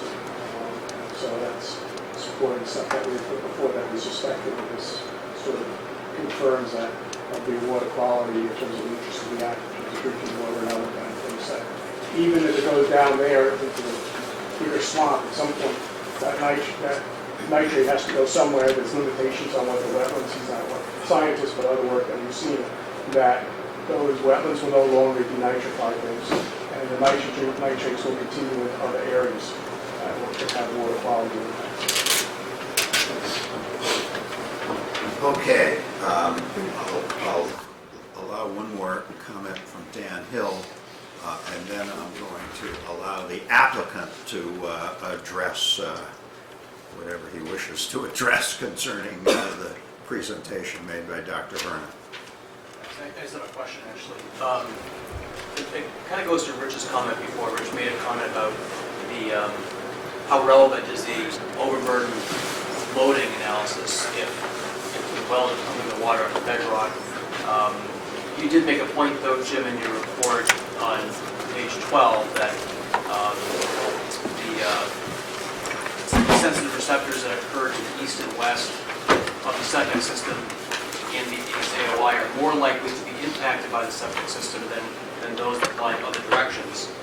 And I guess I want to ask you, if there is no glacial till, and we have no reason to think that there is, if there's no glacial till in the vicinity of the leaching fields, isn't it true that that wastewater is generally going to percolate into the ground, into the bedrock, in generally the location of those leaching fields? Yes, if there's an east-west fracture that comes up, if this is the top of the rock, and you've got an east-west fracture coming up to it, and it's right under the leaching fields, then some of the wastewater will probably go down into that fracture. And flow east and west. And then it would flow east and west, particularly if there's a well there that's pumping it. So, everything changes when you start pumping wells. That changes the flow dynamics. It can reverse the flow directions depending on which well is pumping and which isn't, or how hard they're pumping. It's very hard to predict what will happen with any particular well. But probabilistically, I'd be more worried about an east-west, a well that's east or west of the leach fields than one that's, say, northwest or southeast. In Mr. Ham's well, the water is directly east? West. Directly west of the leaching field, right? And Ty's well is directly east. Directly east of it. Those two wells are more or less lined up east and west. Okay. Now, if there's no fracture there, that's one thing. If there is, that's another thing. If there is and there's no glacial till. Okay, Ben and your team, feel free to make whatever presentation you'd like. Do you want Dr. Vernon to stay? Yes. Okay. The thing I want to do is thank you. This is the most thorough, complete report we've had. It basically lines up with everything that Dr. Lang has said, and I'm very thankful that you did it, and I wish you were my peer reviewer 7 months ago. And a breath of fresh air, quite honestly. The first question I have is, in Title V, what is a sensitive receptor, the definition of a sensitive receptor? My understanding is it's a well. Either, I believe, I can get it out of my folder, I believe it's either proposed or existing. And if I will, it is a well. It is a... And that would be a drinking water well. I don't think irrigation wells count. And do you know where in Title V that's defined? In the guidelines for the aggregation of flows. Maybe other places, but that's where I looked it up the other day. So, and I'm not trying to be rhetorical, but I can tell you it's not in the definition of Title V. It is only in the definition of aggregation plans. That's where I found it. The definition, the formula, is the accounting for the mass balance analysis is strictly in the aggregation plan details, correct? As far as I know, yes. That's where I got it from. Right. And I know we've talked a little bit, it's probably not your purview on Title V, but as I think the chair mentioned, this is not an aggregation plan or a nitrogen enhanced plan because it is under the loading limitations. Correct. Okay. But notwithstanding that, doesn't everybody agree that a well or a proposed well is a sensitive receptor? Understood, and I kind of will get to that. Is a wetland a sensitive receptor? I'm sorry, Not in Title V, Not no. in Title V. So there's no loading limitations for wetlands for nitrogen within Title V? Not that I know of. Okay. Aren't wetlands the best uptake vehicle for nitrogen from septic fields for the most part? I'm not a wetland scientist, and that's a value judgment, so I guess I won't answer that. But from what I understand, they do, some wetlands will uptake nitrogen. If I could go, this is actually your chart, and I think it refers to this plan, if I'm correct. Yes. Okay, so I added the green and the orange, but this is a plan that was included in Dr. Vernon's report. And I think he mapped three different, this was our AOI. That's your if you will, AOI. But you did the mapping of the three different lines, the B1, the B2, the B4, 3, and 6. And I think you use this for your dispersion analysis as opposed to the mass balance analysis. Is that correct? Yes, and from one set of the dispersions was either the A or the B set. I forget which was which. And if I read this correctly, Yes, the A set. A set are the numbers and the calculations we did, and the B set are the calculations that you did. Using a dispersion analysis, not a mass balance analysis. Yeah, that table's all the dispersion results. Based upon basically this plan. So you determined that the well for 247 would have an adjusted potential nitrogen influence of about 2.6. In the overburden at that location, overburden, okay. not in the well. And we determined 2.61, you determined the same number, 2.61. Well, we determined all those numbers. It just, the flow lines were slightly different whether we pulled them off your map or off our map. And we did this about a month ago. Okay. So the maps have changed since then, but we couldn't go back and redo everything. So, and if I'm looking here, well J, it looks like you did it to well J, the actual wellhead, and then maybe well J, the 100-foot radius. And that was the former location before you moved it. So this was the old well J. The old location. Okay, so you determined, using this nitrogen dispersion analysis, that it was a 8.8 milligrams per liter potential in the overburden. In the overburden. At this point. And it might be as high as 11.5 at the perimeter of the zone, if you will. Yeah. Okay. And then you determined at 105 Whitney, which is Off down here somewhere, that it might be 1.8. Yeah, just slightly elevated. Is it a safe assumption under a nitrogen dispersion analysis that these wells would be better off than this well?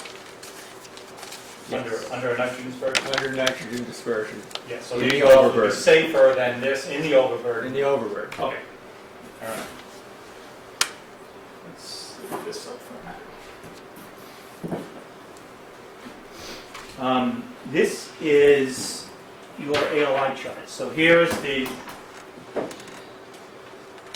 high groundwater assumption. Here are the two wells in question, the well F and the well G. Yep. And then we have two different low water, and if I'm correct, on your low water, you basically assume no connection with the wetland?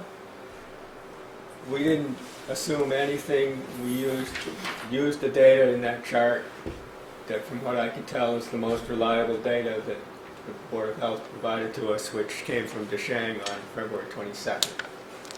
So this had the January data, which had all the wetland data. The table was dated February 22nd. We were asked to contour two measurement dates, August 14th and April 15th. We were to consider the April 15th to be high groundwater and the August 14th to be low groundwater. But as I went through this, I found I had to give not only the measurement dates, but the table dates, because the tables kept changing. So, is it fair to assume that these, let's call them low groundwater charts, here and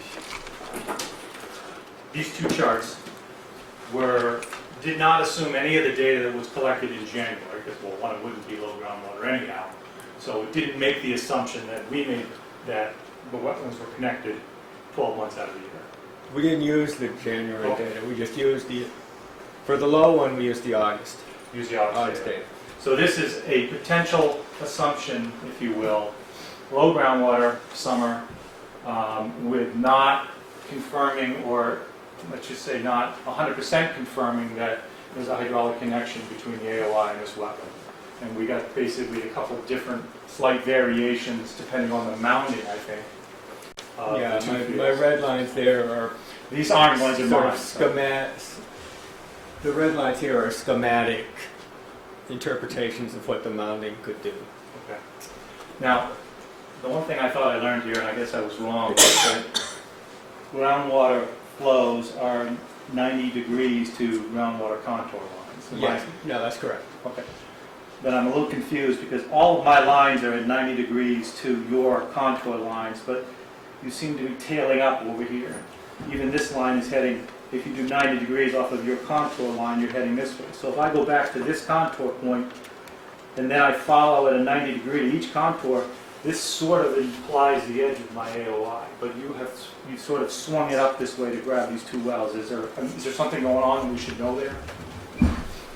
Well, you're looking not just at the contour line you're crossing, but at the next one. So here, you're 90 degrees here, you're 90 degrees there. Okay. If I went straight, I wouldn't be 90 degrees. So you have to sort of modify halfway through, so you're hitting both at 90? Yeah.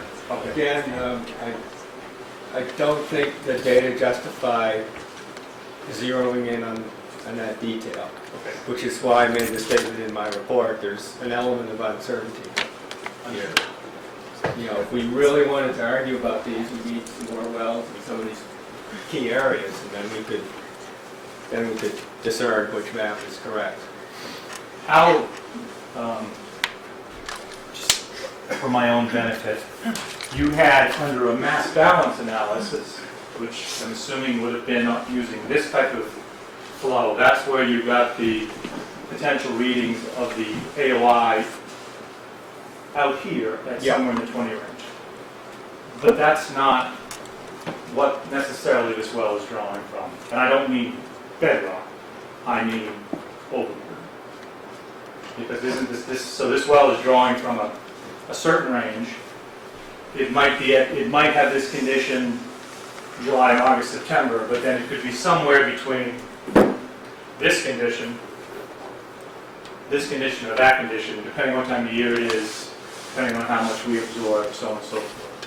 So we've had numbers that seem to follow more along your dispersion analysis and imply that these wetlands, these two wells, would be somewhere around 2 to 3, especially if this well's 8 or 9, or it's 9 to 11 and a half, assuming no wetlands uptake. I think Duchesne had run some numbers where this is somewhere in the 2 to 3 range, with the assumption that we're missing our wetlands in certain times of low period. Does that seem reasonable under a dispersion analysis? Probably, but again, what you're going to find in the well is what comes out of the rock. Yeah, I appreciate that. Now, I need to ask you a little bit, because there's been a lot of talk about mass balance, and I understand, but it looks like we're getting mass balances that are sort of quite a bit different from your nitrogen dispersion analysis. Is there an explanation for that? Is it? Yeah. They're math problems. And they're calculating two very different things. The so-called mass balance, the Title V method, calculates dilution. You take a number of grams of nitrate from the septic system and fertilizer. Should I be talking to him or to you? Both. We're listening. So you're calculating dilution over an area. So it's some sort of an average. It's saying nothing about flow. Dispersion method is accounting for flow, and it's accounting for diffusion. It's accounting for the groundwater moving over a certain period of time from A to B. Neither one of them tells the whole story. They're equations with limiting assumptions. neither one of them, I would say, is an exact prediction, but they give you numbers that are of interest, that are relevant. My guess, if I had to guess, was that truth would lie in the middle. But they're calculating very different things. Let me interrupt by asking, why would you have to guess? Based on your years of experience, doesn't one or the other method more often yield better results?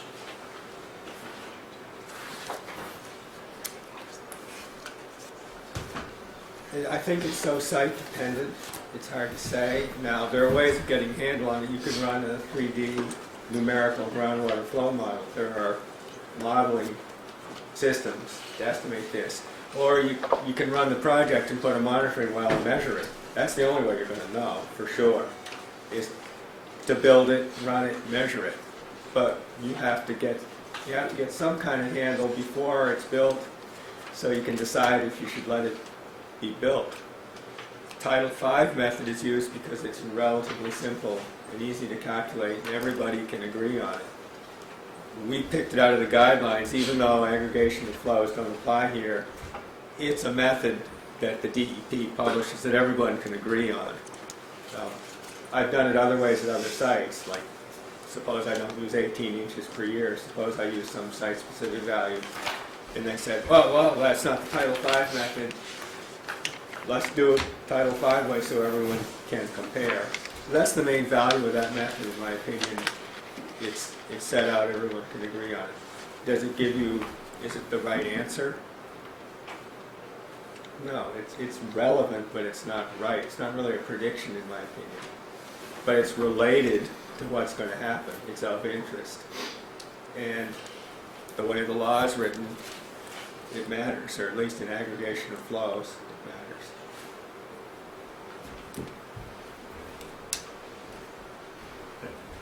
Just want to add a couple of things that I've got on mind, pass them out. I'm not, these are nowhere near scientific, but they're just some simple assumptions on picking properties across town and doing mass balance analysis. This is 15 Ward Lane. There's a septic system that's it's 30 by 50, and I'm just going into the groundwater assumptions that groundwater follows contours. The septic is 30 feet away from the road. There's a well across the street that's 20 feet away from the well.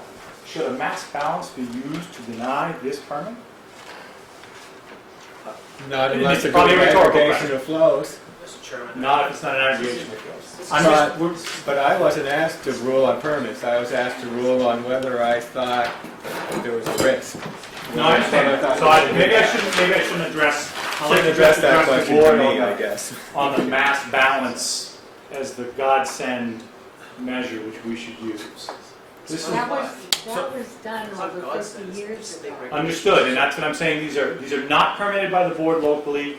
They've not been able. I'm just going to spend 3 minutes, a little indulgence. This well is 370 feet away. This well at 240 Western Ave is 370 feet away from this property line. The mass balance on that well from these two brand new systems just put on the top of the hill is over 10. Ben, are you saying you're surprised that you can't build today what you could build 50 years ago? I was hoping you'd ask that question. No, because I was hoping you'd ask. I would go to Oldfield Drive and tell you you need to worry about drinking your water tonight, because there's 2 septic fields right above your well. But I was hoping you'd ask that question. it still stands.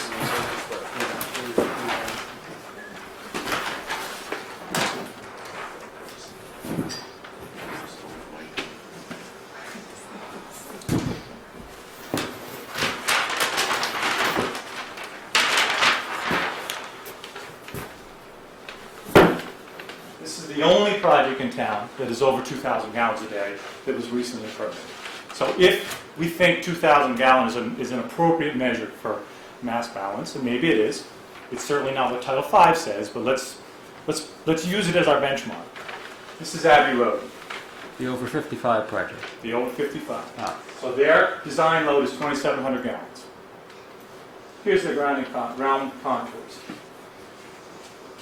Not measured, I didn't measure groundwater, I'm going under the assumption that everyone has told us the AOI will follow groundwater flows.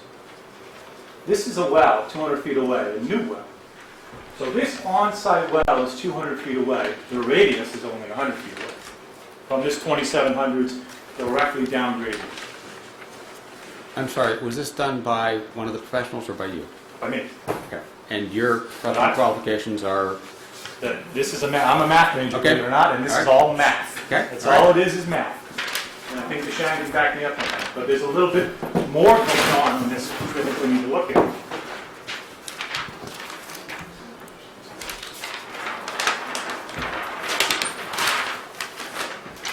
Here's a larger view of the same septic. So here's the septic field, traveling down. The AOI in this well field is 31. The AOI at Mr. Fisk's well is 26. The AOI at this property line is 33. Now, there's a lot more going on in this site. You have 3,600 gallon system right here. Is that compounding to it? Is that adding to it? Is it part of this permit? Should it have been considered? This is Leland's system. I thought it was 3,700, but I think it's more like 4,500. So we've got 4,500 gallons running directly downhill. Now we have, this is a Woodhaven well, Woodhaven well, Woodhaven well, and a Leland well. This Woodhaven well, which services the most impoverished people, the most at risk to nitrogen loading in this town, is 167 feet away from this. No bedrock fracture discussion. No concern at all about this well, which is a 2,000 gallon a day well, not a 440 gallon a day well. So if bedrock fractures are a permitting issue in this town, then there were some major mistakes made on a new permit. And I have examples of single families that were recently permitted too, but I think I've made my point that mass balance is probably not appropriate for the single family home. And I'm just trying to explain to you that it isn't necessarily appropriate even in this situation. I don't feel there's a danger here. Which is 1/4 the size of your project, even using your Doesn't same matter. numbers. This well is still catching, this well is 100 feet away. And it meets code. I'm not trying to, all I'm trying to say is that the mass balance equation isn't necessarily inherently the answer to all the above. We have to take into consideration, we have to look at the regulations that are in front of us, we have to design around the regulations. I'm glad we had the nitrogen dispersion analysis because I think it may be a little bit more accurate. It takes into factors such as stormwater runoff, different flow patterns, drainage systems. So using the mass balance as our end all be all, I don't think it's appropriate. It's just different. Yeah, maybe we could skip to I mean, something more productive, like questions from the professionals for Dr. Vernon. I agree that that the mass balance analysis is not the end-all and be-all, but particularly because nobody has presented any evidence that it leads to any certain conclusions, right? At best, it leads to probabilities, at best, okay? But I still don't understand what point you're making with respect to Abbey Road. I mean, the fact that Abbey Road may have been permitted without a mass balance analysis is, to me, meaningless to us, because Abbey Road didn't come before this board for a 40B review. I think I'm sorry, I should have qualified that. What I'm suggesting is that your Board of Health is suggesting that this is a measure that should be used on this type of project, and they're asking you to support that measure. And I'm trying to say that it's being arbitrarily used on this project. And the Board of Health could. Well, I mean, okay, Perhaps the Board of Health could speak for itself. sure. But I want to give you, Ben, a chance to finish your presentation if there's anything you That's want to fine.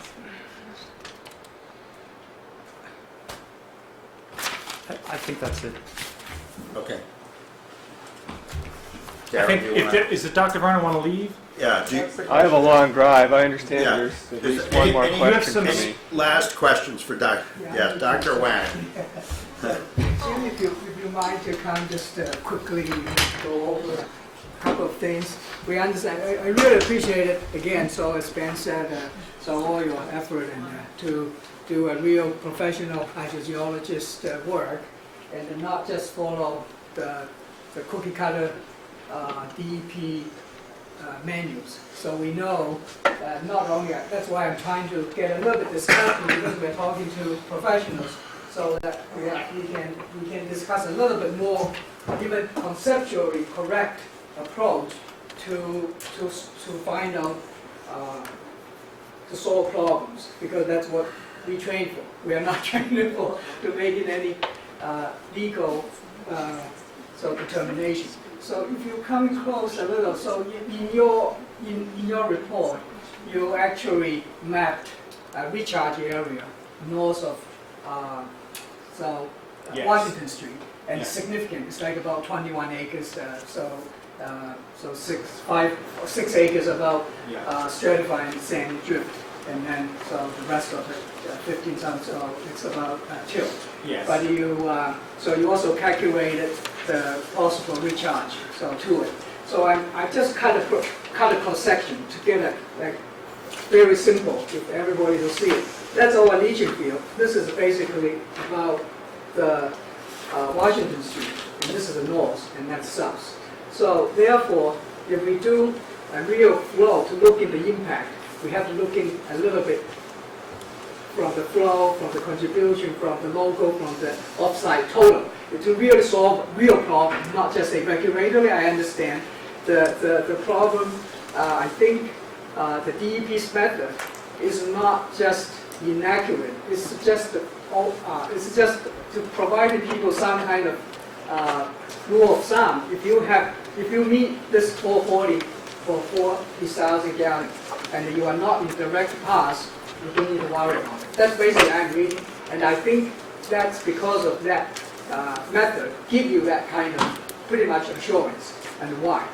So if you look in this flow, so I did it like in a quick calculation, so like the inflow from the top flow go through like cutting the field, just do a mass balance, and there's no flow cross the gradient line. So in a way, it's pretty much one-dimensional with the width of the leaching field. Okay, so we have the flow coming 8,360 gallons, but the ones really coming in from, I'm just getting from the above, so from the inflow, it's over 15,000 gallons. So 15,746 gallons. It's coming all from the north. So that water, I don't see it again identifying any significant nitrogen source. So I assume it's fairly safe, clean water coming in, probably background of less than 5, maybe even less. So from whatever. So then there's the outflow. I assume they get into, because this flow is getting steady state. So this inflow plus the recharge is outflow. So therefore, when I do a mass balance calculation, this won't be really like in 35. So it will probably start from after the biomass treatment from the bottom of the leaching field. That's pretty much a 35 from the civil engineer design for that. When really getting diluted, and I understand this won't be the same. It will be side by side. That's why DEP don't even think about it. Don't think about how much water coming in. Just assume there's nothing. It's just local. They actually, their LOI starting from here means every water is from local. It's from this point on, and the recharge add on to it. So if I do that mass full mixed calculation, rather than the water here will be 35, dropping down to about 12 milligrams per liter. Okay, because that flow is there, as Dr. Warren mapped it, and I agree. I look at myself, and I agree. Before I want to use that approach, but because it's consultant from the regulator, that you cannot use it. This is that you have to do. I said, okay, that's what I get to do. What I get to do. And so then if you adding on, so the recharge from the side and the getting and move on. This is just a mass balance. Okay, so we get into the wetland, adding those infiltration to it. So with the recharge and that, so it's jumping to like 11.5. That's what I'm trying to get. So the mass balance calculation, and so likelihood. And again, I said because we are evaluating really health impact, not from regulatory. I will put the regulator aside as a scientist to scientist. So we have very much evidence to show under this kind of design. So the design flow is 83.6. But the real flow from so many monitor sites is about half of it. So if I use that half of it, it's a 4180. That concentration will drop from 12 to about 7.7. So it's less than 10. So that's a real picture I want people to want. So let's see if we can look at it. And I made a lot of mistakes. So after this concept that people think about it, I want to clarify some data because this is important. If data is not right, garbage in, garbage out, we all know, right? So, the Board of Health have a regulation. They require some kind of on-all kind of project, not real hydrogeo, like per se, study. And fortunately for this side, we're pretty sandy. And we went to check it, and our monitoring well is 4-inch PVC, and the bottom 5, we use the hacksaw, cut it, very thin, and wrapped it with the field fabric, and then sink into it. And so as sort of it's pretty much as what you recommended in your report. So the depth 2 to 5 feet, preferably 5 feet, at this 2 feet below the groundwater table. And almost every monitoring well meet that recommendation. And as you know, I would do that, and that's what I was there. And that we also, on the site, we recommended, not only, so we checked it. So because of the 2 wells, 2.1 and 2.3, was get rewards due to errors because I did some testing, put the label there and survey house back, that kind of things. And that well, STP 5 and 7, was later on when I thought, because we surveyed every height, the top of height, the ground sinks and the varies and depth is not uniform. So we all know, as a geologist, we have to use in the top of the well the rim elevation as a reference to calculate the water elevation. So all the rim except STP 5 and STP 7, which somehow the surveyor made a mistake, and again, so we correct it, and that data in the February data is correct, but the data is not just simply swapped. It's the recording is right, but put it in the wrong position, so therefore entry was swapped. So that data was a little bit off. However, I have the 2 maps here. We corrected and submitted the new data. So one is just want to make sure. So this is the February map as you have, and this is the one we did the correction, but it's still using the same April and August for low and high, and so we presented over here. And I did another assumption. I understand we have a dispute on whether we should use wetland points, in this. So in this wetland area, this area, we put 9 piezometer in that. Okay, so by hand or 2-inch. So in So there are piezometers in there? Right. That's, if you see that, that's so let's see, STP 14 to 20. So those are really, it's not just the wetland. So we went there with 3 sets of data there, and we also checked all the wells on site. But while we are verifying 2.1, 2.3, I happen to have February 22nd, after when the Board of Health raised, say that 2 wells seems like it was mislabeled. So then I dawned on me and said, well, let me go check it. So I checked all the wells, and then follow up is March 1st, we did the water table again. So almost everywhere we check, the variations, within that a week, it's not totally uniform. It can't, because when you get into the wetlands, they almost have no change, because it's all graded to the surface. And and as another evidence, we discussed for the wetlands, is this wetland is classified, even though it's a Freetown mark, but they're all in the same civil geology or wash process, and it's classified as BE-D. So when the water log is like a D, but if you drain it, it's really fine, kind of fine sand, and you oil it down, you see it, so it will become B. So very permeable soils. So, and as from the stormwater surface hydrology, because all surroundings Class A soils, there's almost no surface runoff for annual water budget analysis. So this one has to be, supplying. It's like a marsh. It's not even a deep-rooted wetland. Some of them is, but there's patches of marsh, pretty much cattails kind of thing. They have to be supported by groundwater. So that evidence we presented in our previous report, just in case you didn't have the time to read it. That's all from the measurement and the water and the observation, and as a wetland scientist, I flagged the wetlands in the process confirms definitely hydraulic connected. Even though they are hydraulic connected, but they are not. So in a way, it's 100% of the year of the time, all the water will be break it up.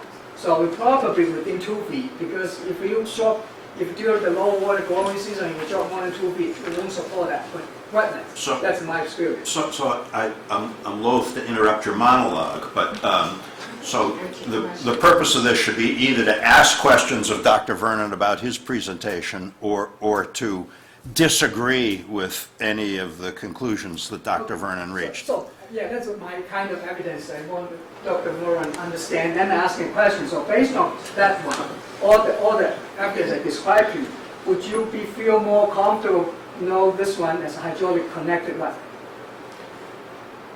Yeah, Assume you conform it. If you find what I said is not true, you can definitely, I can hold you for that answer. So. no, I've seen evidence that this first wetland is connected to groundwater. Okay. I think we still don't know how much, whether all the groundwater discharges to it, or some goes underneath it, or some goes beyond it. But I've seen evidence that it's connected. Good. You know, it's not just sitting there perched all by itself. That's good. That's great. Okay. That one I solved that problem, and I just like to respectfully, and I know during the model, input all the things. So I checked in our data, and it's 29 feet per day. When converted to a meter per year, it's, I think, either probably you or your assistant, rather than from feet to meter, it would be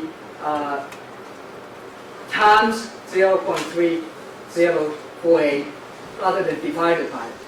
You know, when 1 foot is equal 0.3048 feet. Talking about hydraulic conductivity. Right. It's somehow the data was kind of when the unit transport, I think it was somehow divided. So in a way, the hydraulic conductivity used in the dispersion model I found, you can check it. It's like 10 times bigger because of reverse. It's almost like in 0.3 square. It's almost like 10. So rather than times it, divide it. So it means like 10 times bigger. So the one I did verification is about 3,226 meter per year. So that's what just the data.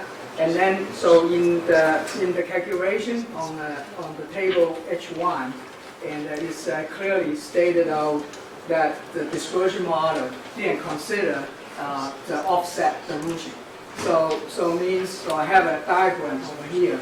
So that the model itself of the dispersion is calculate the center line concentration. So if we all understand it, using the same model means we are calculating the center line of the plume. Yeah, it's on a single flow line. Right, Yeah. exactly. And then if anything off that center line will be modified, but the offset modification. And so in this one, yours is conservative. I would acknowledge that. But if you apply that offset, it does change significantly. So that's what I want to comment. I did the calculation, and I don't want to endorse the number, but and that because of the hydraulic conductivity, as well as I like to go back to check this one. It looks like the formula is supposed to have a C0 divided by 2, but I plugged in the number. Looks like that 2 is not divided, because my calculation is half of that dispersion number you had. So close with the combination. I also checking on the time of the traveling time used for 30 years, and I did a sensitive study. So actually, after 1 year, there almost no difference. So in a way, the traveling time I got is about 0.3 year to about 1 year without the offset. Again, this sounds much more like testimony than a question. Dr. Vernon, I was going to say, does any of what, this has been helpful, and it does add some clarity, does it change any of your prior conclusions in any material way, and if so, how? Right, yeah, okay, let me put the question, sorry, I should have thought. Actually, that's the question I'm asking him, so. I never have a problem with checking to see if there was a mistake. Right. You mentioned hydraulic conductivity. If we converted it wrong to meters, that's a mistake. We would fix it. Right. I'd be surprised because the person that did it is an outstanding person, but anyone could make a Oh, mistake. yeah, I'm not saying to. I will check it. Okay. And if there's a mistake, we'll fix it. Okay, appreciate it. So the But same thing. I'll be surprised, but there could be. But if that divided by 2, if you missed it, so please check it. That 2, if that things is a mistake, so would you think that the things will change the result in another way? So it's 10 after 9 right now. I would ask that you bring this to the conclusion within the next 5 minutes. Okay, so I think just check it with the 2 minutes. That's all. Or less.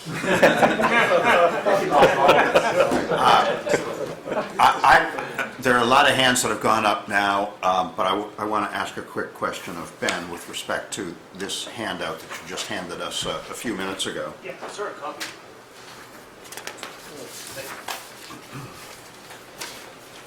So,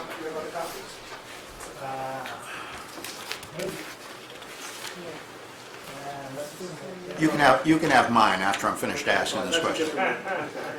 So you say that that the applicant has no issues with the NOBIS findings as they relate to nitrogen discharge into wetland areas, right? Correct. Including, you know, calculation D, calculation E, I'd have to- et cetera. I don't see it as a measure. I'd have to defer to Shang on that. But- As the actual numbers, I'm just saying that we In- did calculation for wetland, we didn't interpret the data because we felt there was no need. Okay, well, explain that to me. If we conclude that there are significant nitrogen impacts to wetlands, is that not something we're supposed to take into account in determining the issue of local need? I don't know what significant is a relative term. How does it apply to health and safety? And if it applies to health and safety because of a septic system impact, then it certainly isn't detailed in the code. So there's no guidelines for us to follow, no parameters for us to work from, and there's no, I've built 5 or 6 of these systems 125 feet from wetlands, and they're not regulated. Some of the toughest regulated towns there are. So they have to have private water, but then someone would have to show the link between that wetland and somehow that wetland protecting or directly protecting those wells, which I think we can all assume generally, but wetlands. So, irrespective of the impact on wells, though, I see no measure. well, it may not be regulated, and I don't know whether it's something the Wetlands Protection Act takes into account or not. But is that not an issue of local need? Adverse effect on wetlands of them in and of itself? If I can answer, Mr. Chairman, I think it's possible theoretically that it could be an issue of local need, but it has not been one that has been articulated to us, either in the context of firm data analysis that ties potential nitrogen impact to that particular wetland to a health or safety or environmental risk. There have been accusations of nitrogen loading and impacts to not only that wetland, but the larger wetland that's identified in the NOBIS report, Right. including potential impacts into Holliston and its zone 2. But from our perspective, with the evidence that's been submitted as part of the record both here and in the Board of Health, there's been no indication of any objective criteria by which a local need that's concerned about nitrogen loading on these wetlands rises to the level of one that would affect your judgment in this 40B process. And I think what Ben is saying relative to the NOBIS report is that there clearly is a linkage to wetlands. We think from the standpoint of Title V and Title V issues and the impact to the groundwater wells, that's a benefit. And at the same time, we have not heard objective evidence that the nitrogen loading and impact or connection to the wetlands has created a health, environmental, or other safety risk. Well, it certainly created a risk to the wetlands themselves. Whether you characterize it, use the words health or safety, I mean, it's an adverse impact on the wetlands, No, it's not? I think that's a debatable point, because actually nitrogen, some nitrogen loading on a wetland system, and Shane can speak to this more clearly than I can, is actually beneficial to that wetland system. Yeah, before Jim Vernon leaves, and I'm sorry to keep you here so long, do you have any comment on whether by virtue of the nitrogen impact on the wetlands, which you attempt to quantify in your study, whether that constitutes an adverse impact to whether the wetlands will be negatively affected? I'm not personally qualified to answer that. I'm not a wetland scientist. Okay. A wetland scientist could look at it and tell you, but that's not me. Okay. I'm sorry.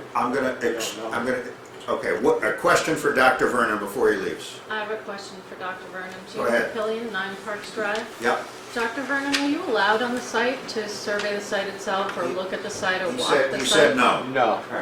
And We so walked the perimeters and looked at it from the neighbors. Okay, and so the data that you did use for the site, was that based on information provided by the applicant? Yes. Okay. So, I recall the applicant being asked, Chairman, on several occasions to provide his own nitrogen loading information, which he continued to refuse to do. People in this room, including myself, asked him for that. I would also like to know if Abbey Road is a Chapter 40B project. We don't know the answer to that. The answer is no. Okay. Then that means it has to comply with town bylaws, which is a completely different game here than Chapter 40B, honestly. So the only other question I have is, can the applicant explain how many hours he spent analyzing properties in this town, Abbey Road, and every other property around that he could, but he did not have the time or the wherewithal or the funding or something to provide the nitrogen loading information that he was asked for? I'll take that as a rhetorical question rather than an actual one. Your point is made. Neil. 2 quick questions, Dr. Vernon. The low groundwater AOI and the contour maps, that was not, you didn't make the assumption that there was no hydraulic connection between the impacted wetland. You were just calculating that if some went under or some traveled to the east, that it would fan toward the southeast. Is that correct? That's correct. Okay, because the applicant seems to be suggesting that what you did was assume there was no hydraulic connection, which is how you got it to bend that way, but that's not the case, is it? No, I just contoured the data points. Okay. And then the only other question, which Rick asked earlier, but I was curious, based on everything that the applicant's team has presented to you, does it change the conclusions that you listed out in your presentation, the 3 pages of conclusions at all? I don't think so. Thank you. Safe drive. Just now, question. Very quickly. Yes, so, Jim, so as I just stated, for when you did the low water contours, and I know you put in as a question mark, so if those wells confirmed, so 2.1, 2.3, and STP5, STP7, and the parameters in the wetlands, it's usable, and we have some record over there. If you use that data, will that change, possibly change in your contour map? Maybe. But I don't know. I haven't done it. This is the first I've heard that there were piezometers. I thought they were just hand auger holes. When someone said, "Oh, it's at ground surface," it would help if that information was included in, with the tables. Yeah. So I would know what I was looking at. Okay, and those wells is confirmed that, by survey and so accurate. Okay. Thank you very much, Dr. You're Vernon. welcome, thank you. Thank We you. appreciate your efforts. I want to devote much of the rest of this hearing to hearing from the chair of the Board of Health, Darrell Beardsley, with respect to the Board of Health's recommendations. Are there any other topics that you think we should cover tonight, Neil? I just wanted to address the suggestion that there's been no evidence presented about wetland impacts. As early as November 23rd, I presented numbers that were actually backed up by Dr. Vernon's analysis, showing very high levels. And the literature shows that when you get above critical loading levels, even though there may be uptake capacity, there is adverse impacts to the wetlands that over time decreases their ability to uptake nitrogen.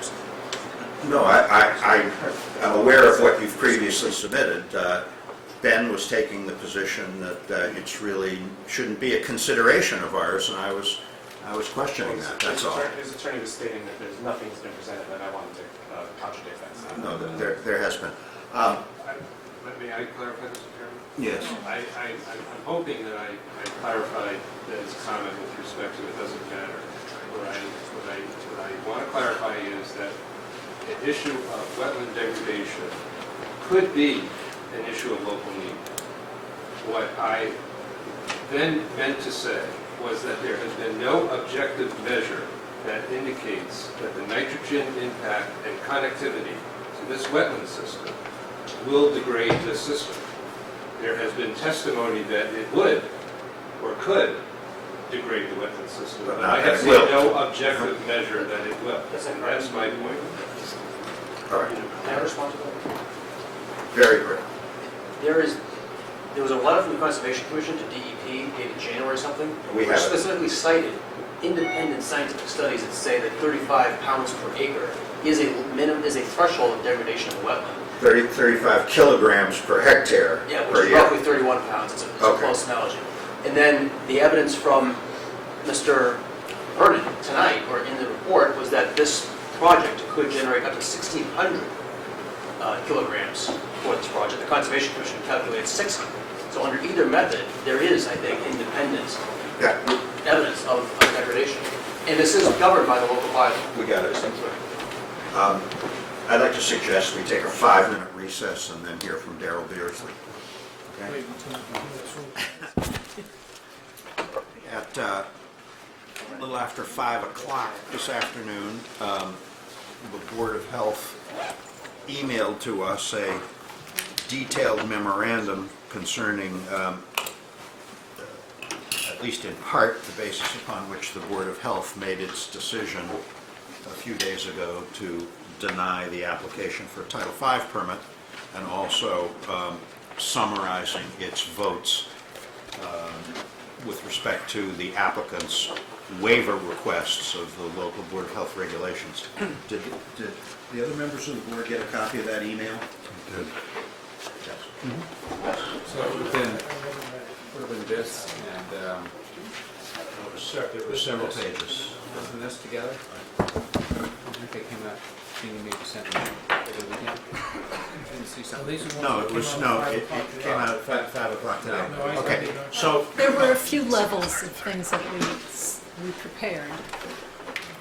First, we prepared just a summary of Title V key decisions. yes, that was last week. And then we provided you another step-by-step of waiver requests and issues in the regulations, and a description of our votes. And then what I sent today was an attempt to capture the background of what those decisions were and some supporting information. So that's what you got today, was to explain, because I didn't really think I'd have a chance to explain this evening. I'll consider it to be part of the record since it's on my phone, but would you please provide us with printed copies of today's email? Okay, I sent it to Jeannie so that I assumed she would distribute it to you, or no?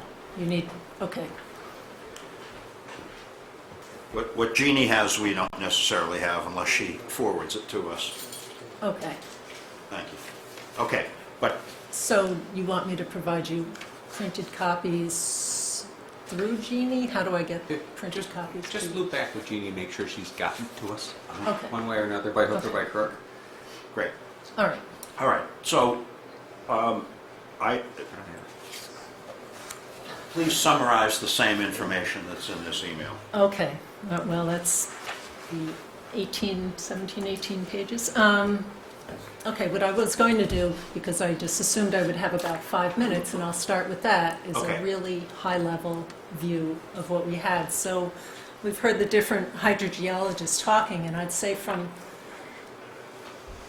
whereas others have seen contention and differences from the Board of Health, we've seen the various things that have been proposed about what people think might happen, estimates of what may happen on the site, and there's harmony within that. And so for us, it portrays more a range of potential things that may happen. We've seen high and low groundwater and what potential flow directions the AOI might take. Even with different designs, there is, so this was very early, when there was a field here and 2 fields here, and it's just the 2 fields here and a little bit of 2. But things are moving south, and there doesn't seem to be a lot of disagreement about that. There is some concern about what's really happening at the edges and here, and some slopes, and data from other studies and what have you, but what we're seeing is that there's some pattern of moving down in this direction, that the concentrations are fairly high, what's expected to be in the overburden, in terms of being anywhere from 35 down to sort of 30, 20 down out around here. So but the general feel is that there's still this mass in the overburden that's moving along. It's a contaminated volume of material. And then whether it turns this way a bit or this way a bit, okay, so those are some of the variations that, as Jim was saying, will we ever really know? And that's, the Board of Health isn't evaluating it, assuming that any of this is precise. I mean, any of these sciences trying to understand what's happening in the ground is still somewhat in part. There's only so much testing you can do before you're required to dig up everything that's there to understand it, and then it's not the same any longer, so not much point. But so the Board of Health's charge is to understand what the health impacts might be, or anticipate what they might be, and then protect the public health thereof. And so for us, there's enough concern about the project, and given the concentrations there, and what may reach drinking water supplies.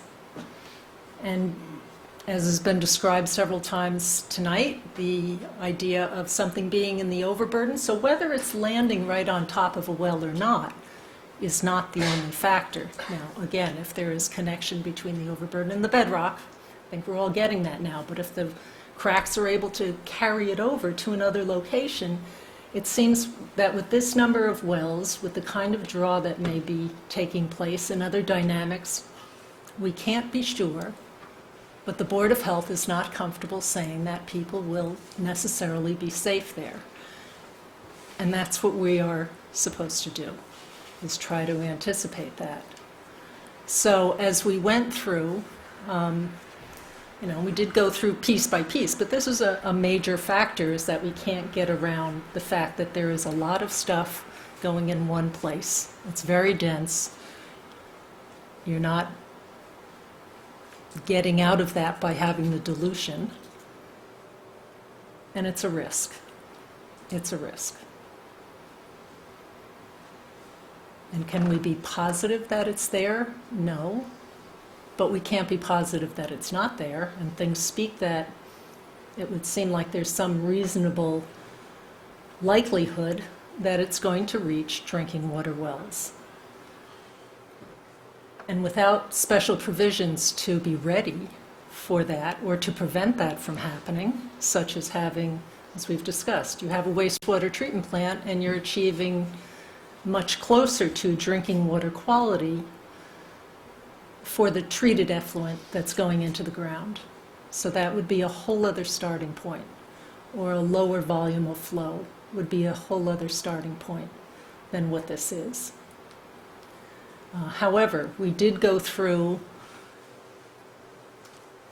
the various parts of our regulations as it pertains to the project, and we still evaluated them on a piece-by-piece basis because we didn't know. You're balancing different factors than we are. So we still went through and looked at what sorts of things we thought might warrant waivers and what might not. There were a few things where we thought that we would recommend. I would say waivers, but sometimes they were things that our regulations really just don't address well enough because they were not designed for projects of this size. So things such as how far away the septic tank can be from a dwelling. When you have this many dwellings, you can't really find that spot that's going to work for all of those and meet that distance limit. So there are some very practical aspects to it, or sequencing of construction of the project and how you're going to do that. There were a number of things for which we felt there were some some waivers requested. It's usually variances for us. So waivers requested that the request for the waiver could be eliminated by engineering solutions, is how we termed it, for the project. And I think I described that last time as well, where the distance from the SAS to the property boundary was just a few feet off of what our requirement would be, and the applicant was able to accommodate any number of those waivers and make the adjustments. And there's still a few that they haven't done.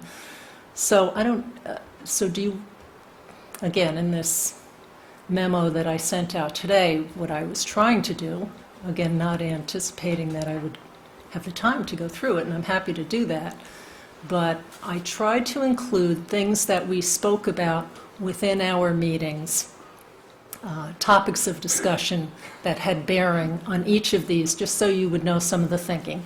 It's not fully explained here. It's almost like rough notes, an outline of things that we talked about in bullet points. So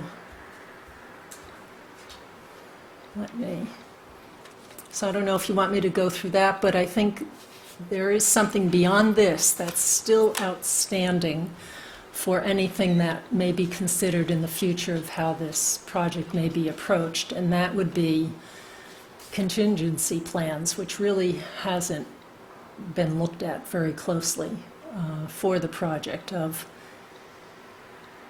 if it's built and if something does not go well, how would that be dealt with? And from some of the calculations that we've looked at and some of the information I took a look at, and I have to say Cape Cod Studies and Barnstable County Health Department in particular is really helpful, because Cape Cod wrestles with this all the time.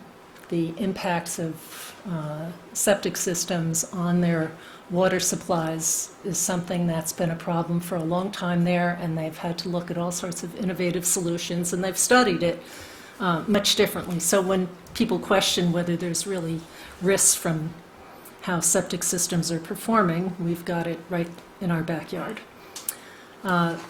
So one thing I found really helpful there is really not knowing how much a wastewater treatment plant might cost for a project of this size. They figured it out. They did a study in 2010 and took a look at some numbers. And let me see if I can find where I have that here. Okay, so,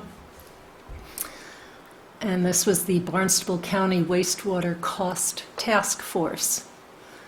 So for a system of about, I believe it was around 10,000 gallons per day. Yes, 10,000 gallons per day. Construction costs would be $630,000 for capital costs. And for this project, that would be about $20,000 per residence. And then ongoing operation and maintenance for that sort of a system would be about $130,000 a year, or $4,000 per residence. And we've discussed this at a prior meeting as well. I brought this up at one of our recent meetings. The applicant has mentioned using native water rates for assigning charges back to the users of water to each individual dwelling. So the average bills in Natick for water use are about $316 a year, and that would give you a budget of about $10,000, which really, it would take a lot of years to build up enough money to be able to cover something if you determined that the septic was not performing well enough to protect the wells. Not to mention the lag time, that if you found problems in your wells, it's already too late. So there's a problem with that. So that's one issue. And then if you charged more for not just water, but sewer rates are all over the place. And this is from Boston.com, which I believe is connected with the Globe. And they looked at water usage fees in the eastern Massachusetts municipalities, and they range from about $200 to $1,300 per year for average household. It's hard to tell all the things that may influence that price, but let's see, elsewhere in the state, $638 per year for sewer service specifically. That would give you another $20,000 a year, but that's still only $30,000 a year that you might be building up. So it's that sort of planning where the current thoughts about how to have enough money to repair a pump if you need to and do line cleaning and any kind of testing still wouldn't cover something that might be a more dramatic need if something was determined to be improper with either the water or the septic side. There is some appeal at looking at the septic side because you're addressing where the source of the problem is coming from. And I guess you could do water treatment. It really depends. Some things respond to water treatment and others are more complex. And water treatment costs are too difficult to predict because it really depends on the mix of contaminants and their ratios to one another to know what that is. And some treatment technologies are at odds with each other. So that's a real nutshell view of it. And if you want me to go through each and every issue that we looked at, I think there were probably 15 or so. I don't know about issues that you looked at, but your memo talks about the waiver requests and the vote that the board took on those waiver requests. Okay, and so your rationale. So all right, so I'd like to quickly go through those, all right, if it's possible to do it yes. quickly. So for sewage disposal, first one was pre-construction requirements. We usually have a sequence that things have to be built. You've got to have the foundation, for example, the foundation of a building in, so that if you're having a gravity-fed system, you know that things are going to line up.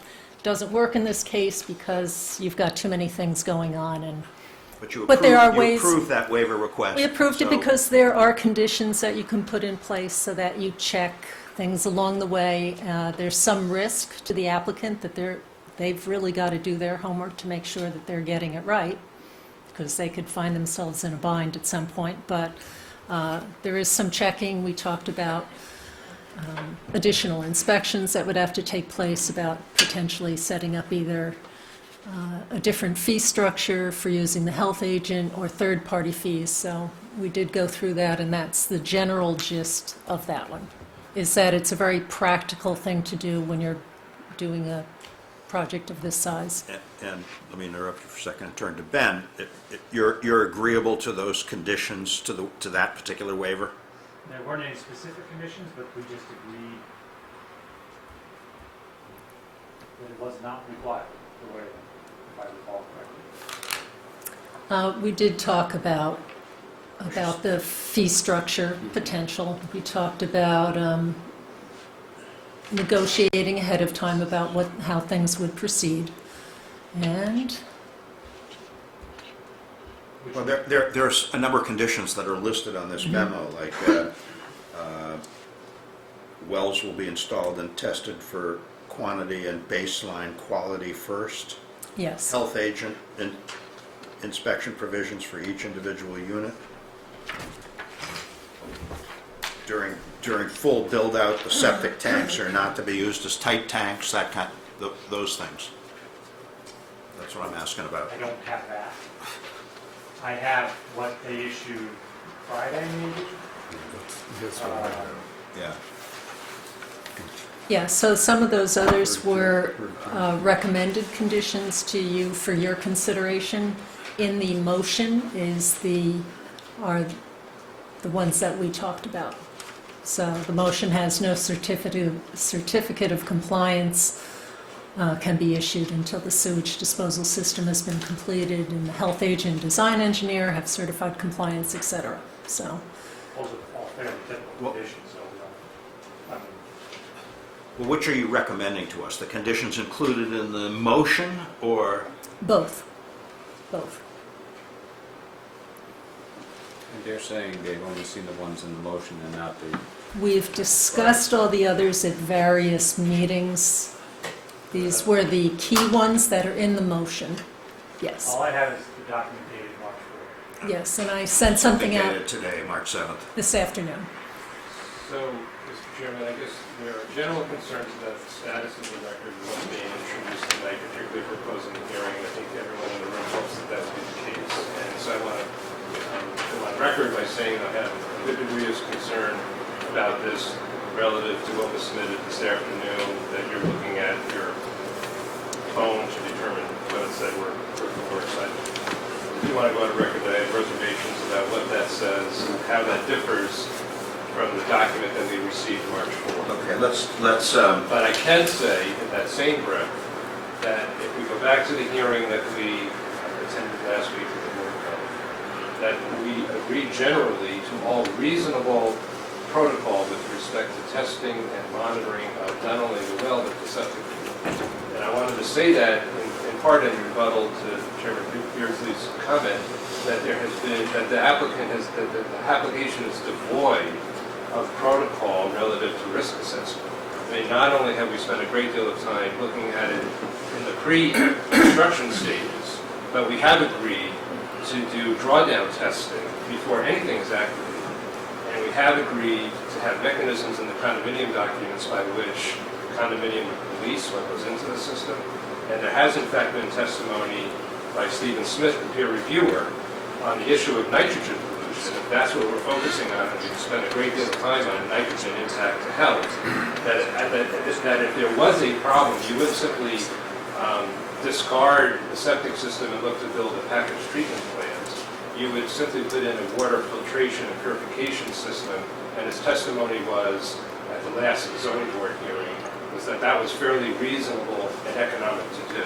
So I want to put that all into context of how we are very much attentive to meeting reasonable concerns for planning and construction and operation of this facility. And Mark, I wasn't at any of those hearings, but I bet they were probably all taped, so at the end of the day, we won't get into I said this, you said that, we'll be able to read the transcript and figure it out. Most of which we documented in our follow-up letters. I mean, Yes, but you freely spoke for other people frequently, and sometimes they might wish to speak for themselves. And I say that again, please. I was just saying, Ben said yes, and we documented it all in our follow-up letters. I said yes, and those were self-serving. I documented what I was accepting as conditions that I would do, such Right, as... right. You're allowed to take your position. No question. I'm going to assume that even when we get to the deliberation phase, that there will be some colloquy between the board and the applicant in terms of what conditions you're willing to accept, assuming our decision is to grant the comprehensive permit with conditions. Absolutely. Let's move on to... Okay, I would like to mention that at no point did I say that their evaluations were devoid of risk assessment or whatever was just said. What I was talking about was contingency planning for things above and beyond. Yeah, things going smoothly. And we have worked out quite a number of things as we've been going through the process. So, and I would have loved to have gotten you materials earlier, but we really have been on a tight deadline and always responding to things last minute ourselves, and that's just pushed out my schedule as well. So, which is why You will see in what I sent you, you've got the motions that we took. So those are the things that we set in stone at our meetings. And then what I included all right, to explain how this memo works. So you've got the motion, you've got the decision, you have what I call BOH considerations, things that we were talking about connected with this that I thought might just give you some background into what was concerning us about each of these waiver requests. And then BOH recommended conditions that should you choose to go ahead, that these we think would be other things that would be important to consider to include for the robustness of the project overall. What I'd like to try to zero in on tonight, the short amount of time we have left, is the waiver requests that the Board of Health has voted to recommend be denied. Okay. And the reasons therefore. Okay. So, but let's take them in order. So the next one is section 7.0, system size and design. So you voted to approve that waiver, right? Yes. And the next one is 7. And that's based on assuming that the size is 8360 for whatever reasons. I'm sorry, I didn't hear that. That's based on what? The size of 8,360 gallons, and then the design is proposed. So that's separate, you do understand, separate from the matching up to the dwelling units and bedroom count. So, but we're about to get to that one. Yeah, if the system was bigger, might need different lines. Okay, so 7.1, leaching area size. And this had to do with The bedroom count. bedroom Okay. count. So Hypothetical question. Mhm. If this board agrees that the proper design flow is, what is it, 8,360 gallons? Is 8,360 gallons. Does 7.1 then become academic? in terms of you would not be taking our recommendation, is that what you mean? No, it wouldn't, because I think you then have a math problem, because if she says they've got to be all 3 bedrooms, either you've got to cut down the number of units. Hypothetically, if this board takes the position that the applicant's bedroom count is the correct one, then what's the effect of that on 7.1? I think sure your the answer question- is that if this board assumes that 76 bedrooms is the right count by deed restriction or some other way of getting there, then that takes care of 7.1. Well, it doesn't say we'd be overruling them on 7.1, because I think what 7.1 says is we, the Sherborn Board of Health, are assuming for our purposes that every unit is a 3-bedroom unit, and if you're going to have 32 of them, I'm sorry. 32 times 3 is not 76. I'm not a math major, but I'm pretty sure of Right, that. and we came to that because we did not see a reason to treat things that are basically of a comparable size and layout and potential use, the same as other residences in town, to treat it differently. So we're trying to be consistent in how we approach dwellings, and really did not find any reason to think that water use would be different. I understand that rationale. In other words, So that's- the Board of Health considers that an attached townhouse that's occupied by a single family is functionally equivalent to a detached single-family home that's occupied by one family, right? Okay, but 7.1 supposedly, judging from the caption, applies to the leaching area size. So Right, but bedrooms count is what determines how large you need to make your leaching area to accommodate what gallonage. So is the applicant's leaching area large enough to accommodate? 76 units. Sorry? 76 units. 76 bedrooms. 76, yes, but that's not the number of bedrooms we come I up with. understand, but- Okay, But if we disagree with you about the bedroom count, then the leaching area size is adequate. That's all I'm asking. yes. Anything else you're curious about on that one? No, I actually have some questions on that one. yeah, go ahead. I mean, if the three of you are all certain that the bedroom count is dead perfect, I'm the associate member, and No, I think it warrants further discussion. Did you discuss? And by the way, if the answers are in your longer memo, I apologize. No, that's I'm fine. sure I don't have it, and therefore I haven't read it. And you can just say it's on page 12 or whatever. Did the differing SIC codes for multifamily and single family get used? Get discussed? Probably not. SIC codes? Okay. For, no. That's a no. The SIC codes actually, Ben gave us this answer. There was all this talk about multifamily versus single family. You know, these are multifamily. Under SIC codes, these are definitely single family. And the SIC codes divide them exactly in the common sense way that we always expected, which is a common dividing wall. I'm sorry, what's the SIC code? Standard Industrial Code. I didn't even know it, that applied to housing. That's a no answer, and it's fine. Okay. Did you ever walk through the Adams 2-bedroom and the Adams 3-bedroom and the Kirkland 2 and the Kirkland 3 using the 310 CMR rule of, take out the unheated space, take out the bathrooms, take out the hallways, count up the rooms? Yes. And what total did you get for the Adams 2?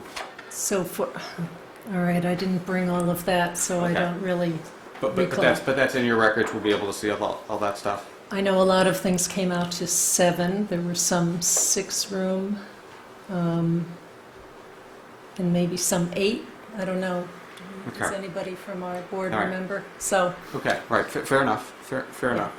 I probably have those notes in the other room somewhere buried in my bag with my sheets and the count of each number of rooms per units. And was there discussion, I bet there was discussion. What discussion was there about when a deed restriction waiver should be available and for what size units? I mean, I noticed that in the materials that we got, the applicant submitted something like 133 condominiums that he said of those, all but 11, so 122 were deed restricted down to 2. And I don't know if you went through that same analysis. But when I looked at the bathroom counts, all of those units, looked to be smaller than the measured size of these units, and none of them had as many bathrooms as these did. So I didn't understand why they were... Bedrooms or bathrooms? Well, I was counting bathrooms. Because bathrooms usually don't figure into the count unless it's a full bath attached to a room, and then it becomes a kind of a master bedroom. Right, but it can be an indicator of a unit that's going to be more heavily used.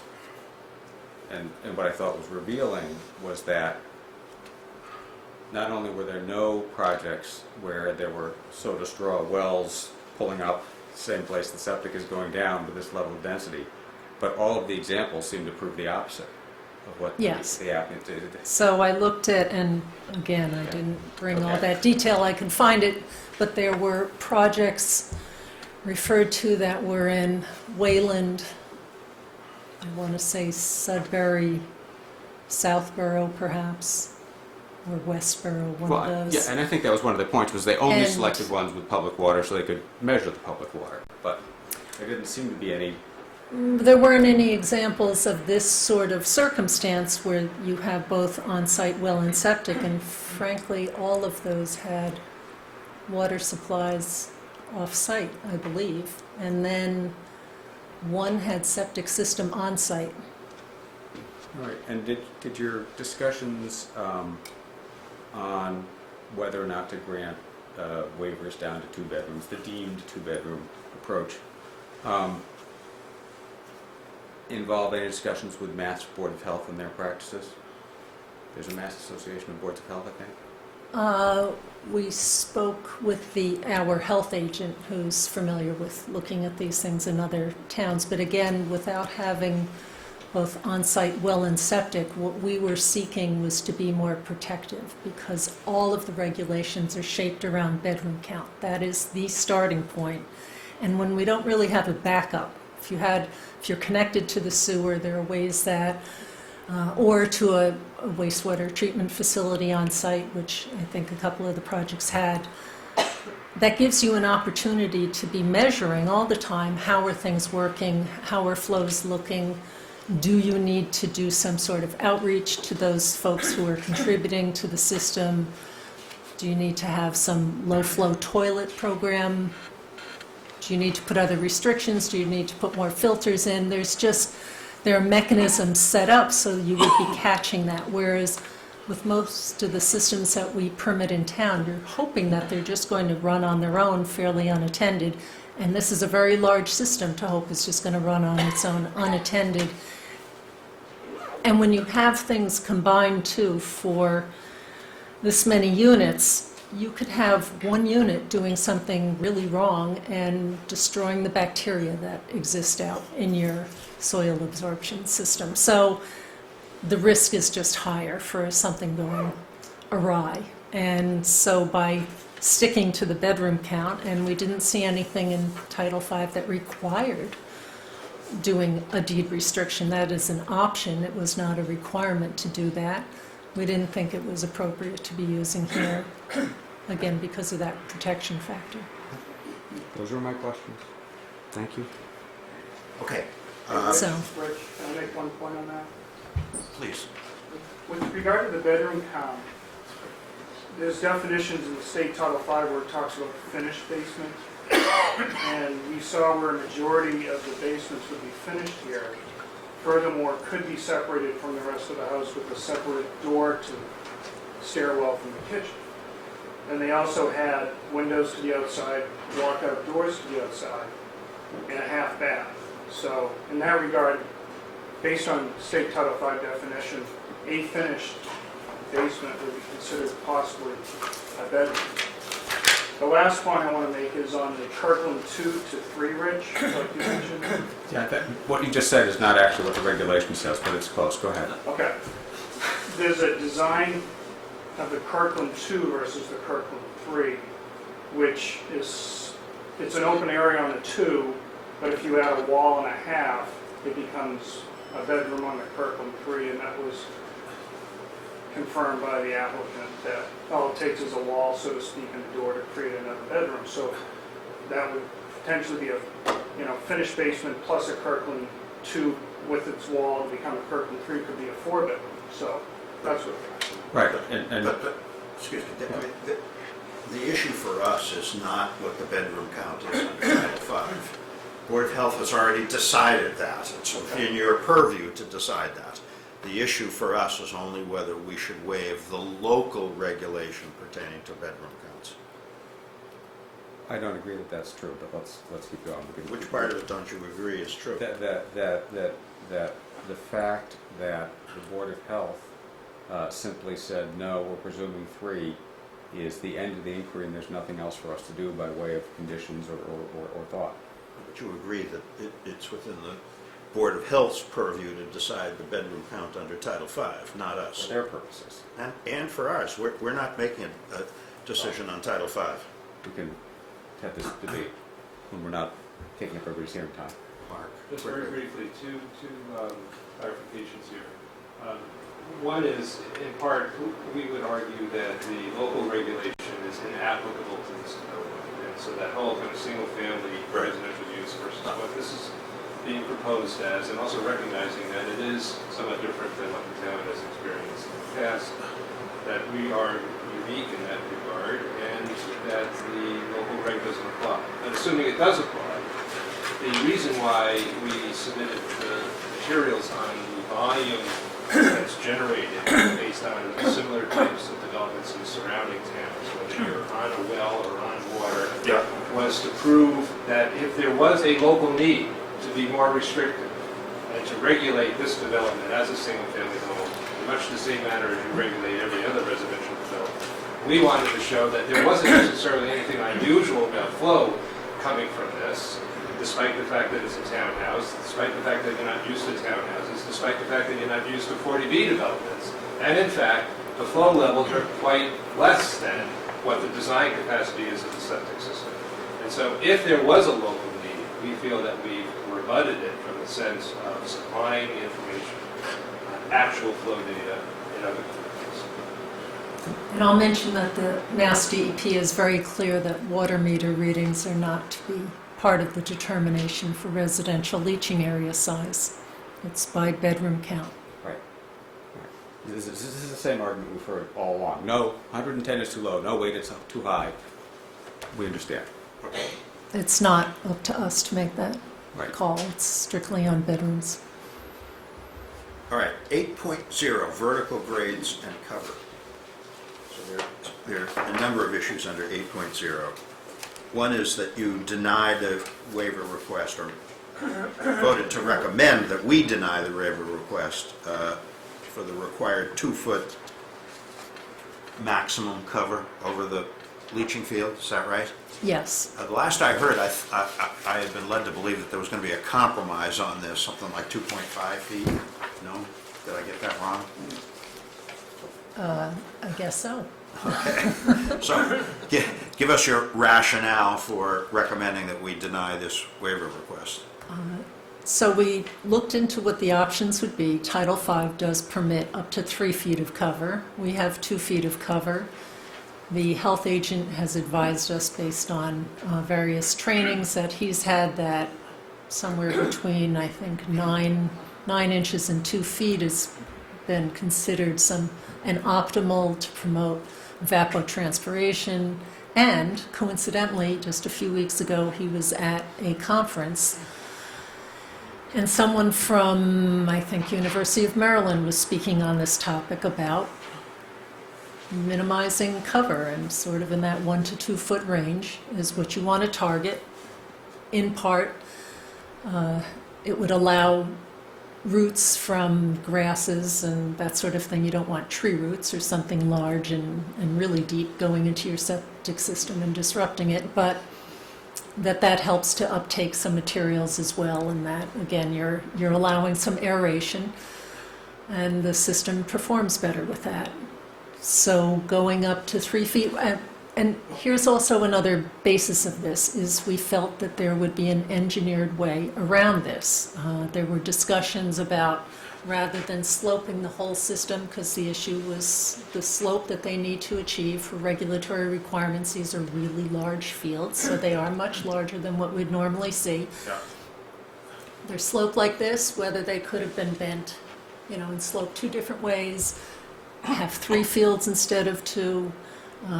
We see systems in town that follow the terrain more. They're step trenches. It does take a little bit more work to do that, but it seemed like there would be another way to get around this and stick with that requirement. Obviously, we pass this under Title V, this aspect. But there was an information presented that was compelling to say that we'd get the same kind of performance. We did ask the peer reviewer to look at venting options to enhance the venting of the system and get more aeration.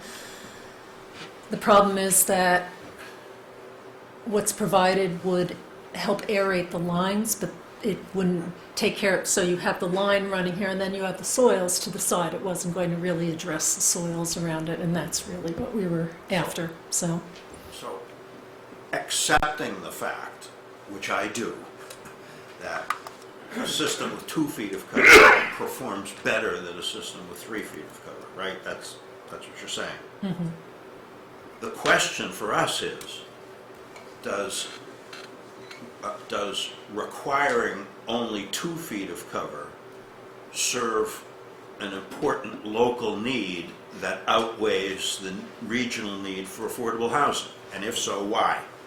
That's not a way we usually look at it. Well, that's the way we have to look at it. I know, that's where you get the good job. So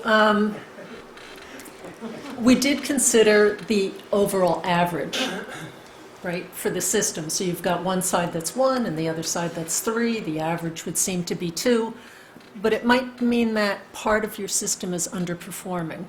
And so we were uncomfortable with that concept, that maybe 2/3 of your system would be working well, but 1/3 might not be working as well.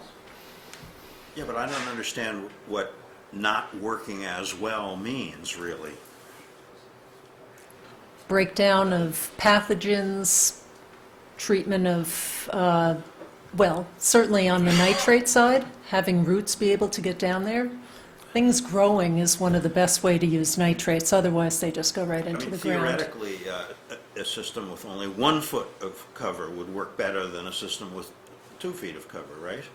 Using the same logic. Mhm. So why doesn't the local regulation require a maximum of 1 foot of cover? I inherited the regulation and I enforce it, and why? I think because you do sometimes need drainage over a site, or maybe you're merging into some other aspect. What other reasons? Protect the system. I mean, that's why you don't want to go too thin either. There is a protection factor. Okay, Alan, if I'm hearing her correctly, I think what she's saying is that sort of balancing of how does us doing our normal job fit into the balancing with local housing isn't something we did, and that's No. because it's our job. She's saying it more diplomatically than that. But Well, no, I completely No, understand. you did a It's better our job. But, I mean, if requiring a maximum of 2 feet as opposed to a maximum of 3 feet, which is allowed under Title V, serves a really important local need, we need to know what that really important local need is so that we can do our job. Well, nitrate removal is important. We see a buildup of nitrates in the downtown where we have a density of systems. So nitrates will build up over time, even in the less dense areas of town, because again, they're not really addressed when they get in the ground. Where they're used is by vegetation. So once you put it underground, aside from add or absorption onto soil, and sandy soils do not do a good job of that, they're just flowing. They're just building up and flowing. Ben, yes? I know we mentioned it before, so, but you know, there's a 2% grading requirement. These systems are large. 2% over a 30-foot wide field is easy to go from 1 foot to 2 foot. You can't do it over this system. The system can't be stepped because they're dosing trenches. All the trenches have to be dead level, or you exacerbate a low trench versus the high trench. So these fields have to be level. If we could have graded it, we would have. We would have. The only way you potentially could have done it is lift them another 3 or 4 feet out of the ground, which would have meant 15-foot walls on my neighbor's property, to try to create 2 little hills that could run around as opposed to down.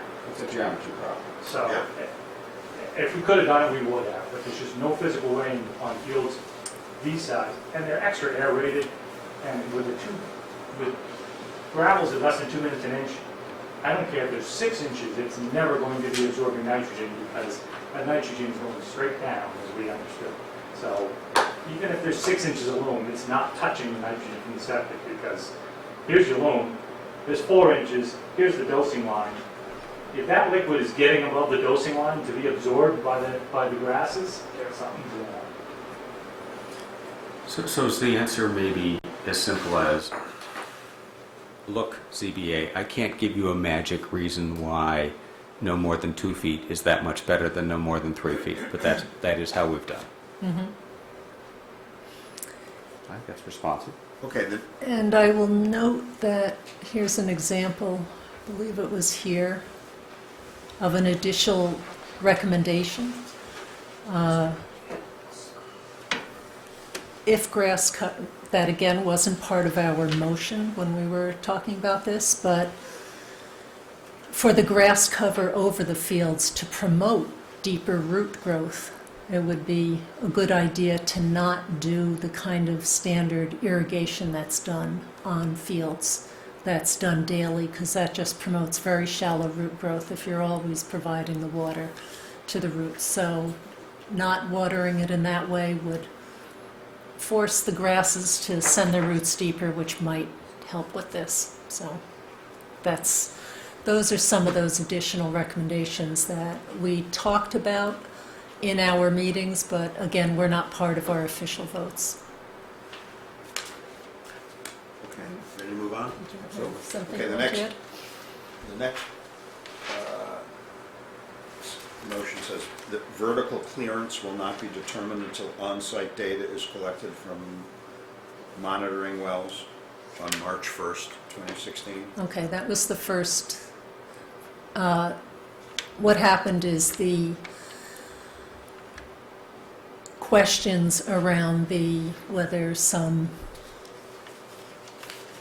monitoring pipe readings were switched and what was just creating some havoc.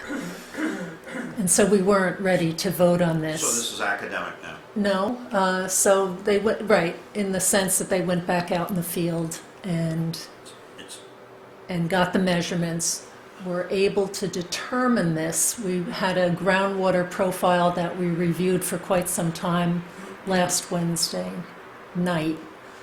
And in the end, what was presented showed that there was less than 5 feet of naturally deposited soils. And we've always considered naturally deposited soils to do a better job of cleansing. And so this did not meet the local requirements, and that is our goal, is to maximize that. And the corresponding state requirement is?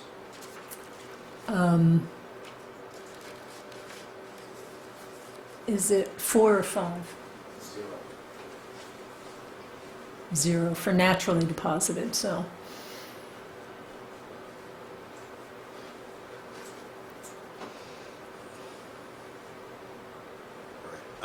I'm lost. This is something that's been done. So it need not concern us. Is that right? Right, this passed for Title V, but not for local requirements. What are we talking? If you've got groundwater down here and the surface up here, you can't have. In our regs, you got to have a 5-foot offset here. Well, that's okay. That's but you could be down to 0, I believe. That's a different motion. I'm talking about this right here, not this. I haven't gotten there yet. This motion was because the data was I granted it. and this profile had not yet been generated, Okay. so we could not analyze this. But it's been generated now. Is that right? Yeah. So it's not something we have to worry about now. Oh, yes, I That- ordered a that's- skip building, sorry. Okay. Yeah, they agreed to give it. So. That's all I was asking. All right. Okay. So now we can get to the third one on this page. So here is, the red line is what the new sort of surface of the ground would look like. This is the original, and then these lines are different water levels at different times of the year when adjusted, and what we were coming up with here. My side. No, I just opened. Basically, page 1, it has to do with the adjustment factor on this particular. All these wells are fine. This is the existing. This is final grade upgrade. And what happened was the agent requested that we use a different adjustment. This is what we determined groundwater to be, which was more than 5 feet below. The agent wanted to use a 10-foot adjustment, the Frimpler method. There's 4 different ways of determining groundwater. They wanted us to use the Frimpler method, which would have raised the estimated groundwater up to this level, which then would have made this level to this level less than 5 feet. So instead of us trying to argue that, although we had done 3 years of water levels, and this is what we thought they were, we accepted the agent's calculation of the 10-foot adjustment. The actual groundwater in the spring has always been about 8 feet below the ground. But if you take the adjustment, the Frimpler adjustment, it's going to bring it up by 6 feet. We actually had a very long discussion, and it's unfortunate that it all came down to the last minute to do this, and our deadline for making the decision was Wednesday. Right. Because it was the opinion of the board and of the agent that this analysis just wasn't done, that the way that the adjustment factors and the wells that were used to make the adjustment factors weren't really properly applied across this profile. The to make those corrections, so to speak, to the assumptions that they had used for those calculations in time for us to make a decision, so we had to move ahead. But they are responsible for coming to us and presenting to us. We saw where there might be a different interpretation of the data there and of the conditions on the site, but we're locked into deciding with what we're presented with, and it doesn't comply with our regulations. Can I play that back and make sure I'm hearing it correctly? Because I think I did, which is with a longer run, and by the way, let's not anybody blame anybody else for things being late. I've heard so much of that. No, and you know, and so. But we were at that point of having to make the decision. But if magically there had been a longer runway and more time, it sounds like you think you would have gotten home on this. Yes. Gotten home. How? As in found a way to either have the either move the target or shoot the arrow differently. Okay, so you use, I don't know how far into groundwater adjustment to go for you, but Not very. okay. Here's the general idea. When you take a measurement at any location on any given day of the year, you're then trying to compare what that location is like. Are you in a valley, or are you on a mountaintop, or somewhere else? What kind of soils is that in? And how might that relate to a USGS well that's being monitored continually? Because you might be in a drought year, you might be in a flood year, you're not at the peak or the low of the year. So how do you know how your measurement fits into the big picture? So what seems like would be most appropriate for this site is that there are two different wells that one would use across that whole profile. Instead, one well was used across the whole profile. So it may or may not be appropriate, again, not for the board to do those calculations and make those arguments, but it's more along the lines of what we would have expected to see, is that different wells would have been used on different portions. And usually there's more time for the agent to work with an applicant to go over those nuances. So to summarize, the proposed system may be in compliance with the 5-foot requirement. It might be. It's just a question of how you interpret the data. Mm-hmm. Sounds to me like there's not only no compelling local interest, but maybe no problem. Right. Okay. Wait a second. So there's no local interest? No compelling local interest in this waiver as the 1-foot offset or the 5-foot offset, because it sounds like there may not actually be a dispute depending on how you read the data. But if it was a dispute, it would If Right. And All Rich, right. can I add 2 points on that? Yes. So with that discussion, besides what Daryl said, there was a discussion with the applicant's engineer and the agent. Okay, so there was a back and forth there. It also was where you got less than 5 feet of natural, it was towards the wetlands, so we figured that was more important, especially during high groundwater times. Because as we pointed out, during low groundwater times, there's a sweep more to the east, so that's Right, but even if all of the data was in and everybody's position was completely ossified and they said no, it's got to be 1 inch off the water table, and you said no, it's got to be 5 feet, we'd be back to Alan's question, which is back to you guys, which is okay, so what's compelling about 5 feet versus 1 inch? It was the fact it was near the wetland. Right. It had a lot to do with it. Right, and then we'd have the compelling argument. Fair enough. All right. Section 10.1, minimum distances. Oh, well, I guess that's been resolved, right? No issue. Right. Right. Same with 6, 7, and 8, I think. Yeah. Right, 6, right. 10.2, 13.0, and 13.0.1. You've agreed to recommend that the waivers be granted, right? Well, because hold on. Otherwise, you have a high rise. We're now on to the regulations concerning domestic water supply. So one of the, just on well location, just so you know, so part of that it was based off of Whitney Farms, where someone else already decided that 60 feet between wells was acceptable. And they're going to be doing the pump tests. Yeah, simultaneous pump tests for 48 hours or more. Okay, with respect to number 9, which is section 6.0E,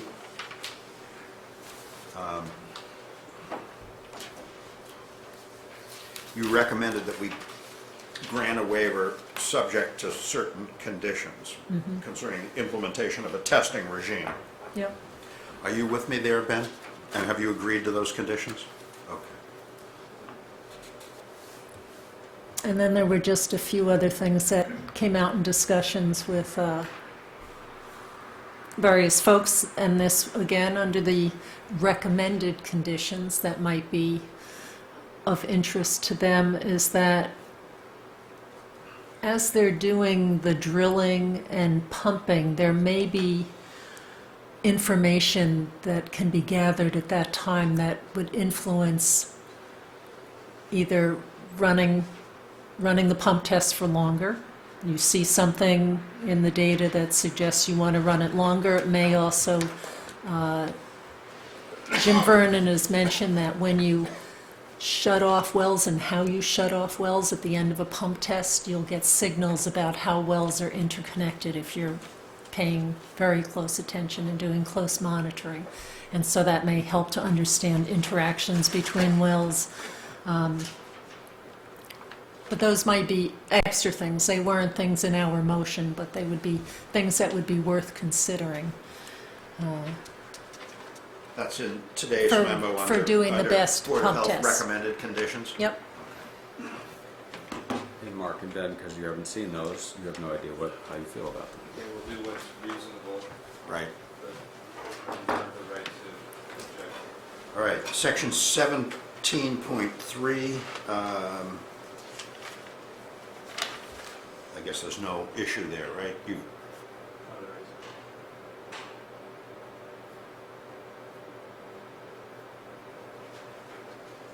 is that right? You recommended that we grant a waiver of 17.3, section 17.3, laboratory tests? No. What was requested is that they do testing according to the state private well guidelines. And we would prefer that they test according to the local regulations for water testing. So they are different, since one is a guideline and we have the regulations, so why not?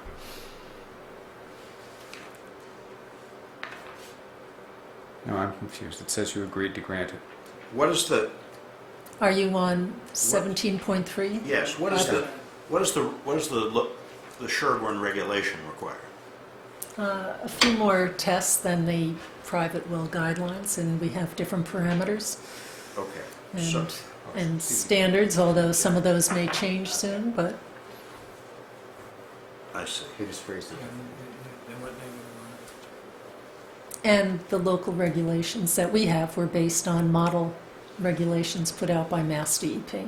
So Okay, so tell me why you think it's important to adhere to the local private well guidelines as opposed to the state private well guidelines. more information about the quality of the water.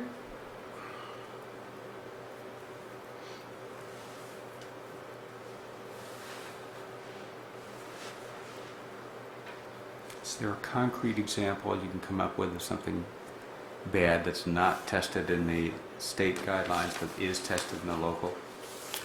We do have a different level, although that may be changing soon, because it's something the board's been talking about. We have a zero tolerance on volatile organic chemicals. Our goal is to revisit that within the Board of Health, because it can be difficult to attain zero. Right. That was written at a time It's when... better Yes. at your traffic. So at one point, that was a reasonable target, and there are still some VOCs for which the maximum contaminant level target is zero, because some things are just considered unsafe at any level. But the thing that we're wrestling with is the water quality standards that are set up are usually designed more for systems that are routinely tested. So Cambridge Water Supply is going to be using those kind of test standards. And usually in town, we have a one-shot deal where unless people are voluntarily testing on their own, they don't always think about doing it. And so you don't want to pick something that's already at the drinking water standard to determine what happens. So we've been debating what level we may choose, so we'll probably be moving off, well, I can't say probably, we'll be talking about moving off of zero tolerance, but to some other level. But that would be an example of one.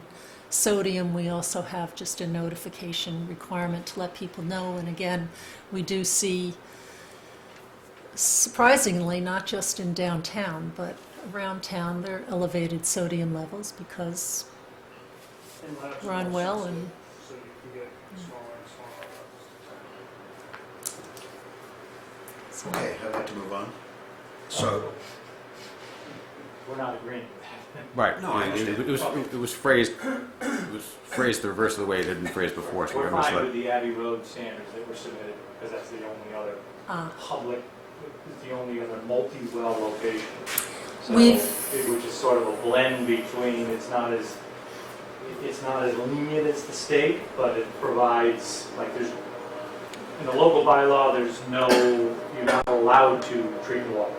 So if we find something under the quality guidelines of the local regulations, we can't treat it.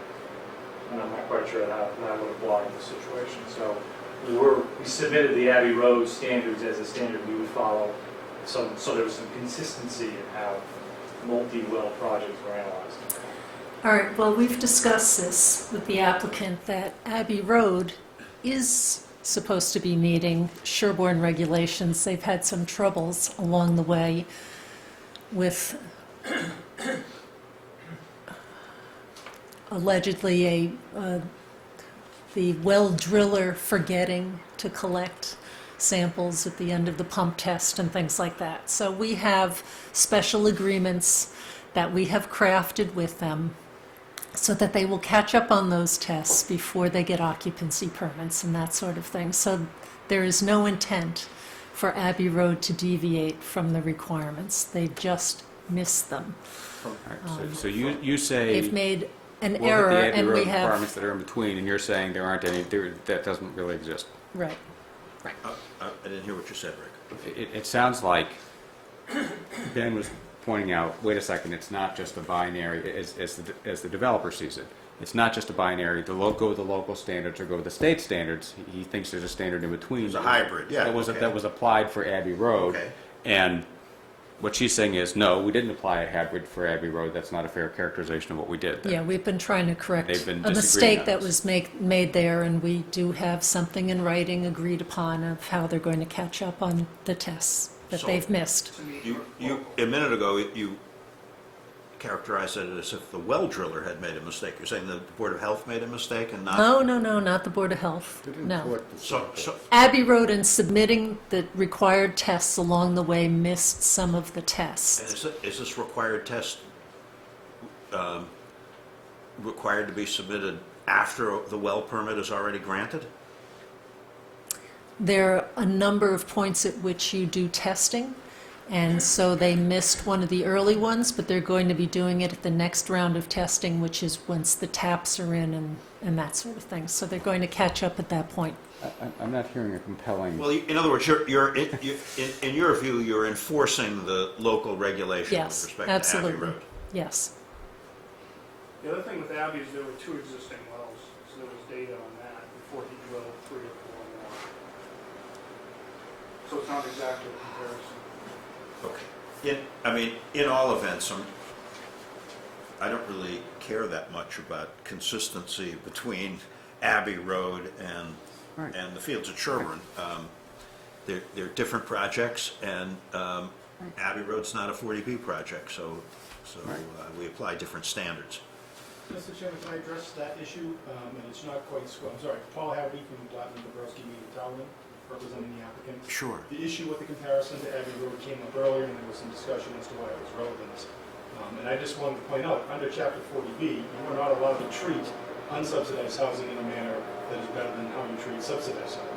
So to the extent that that standards and regulations are lessened for other projects or not imposed upon other projects that are unsubsidized, you are not allowed to treat a subsidized housing project differently.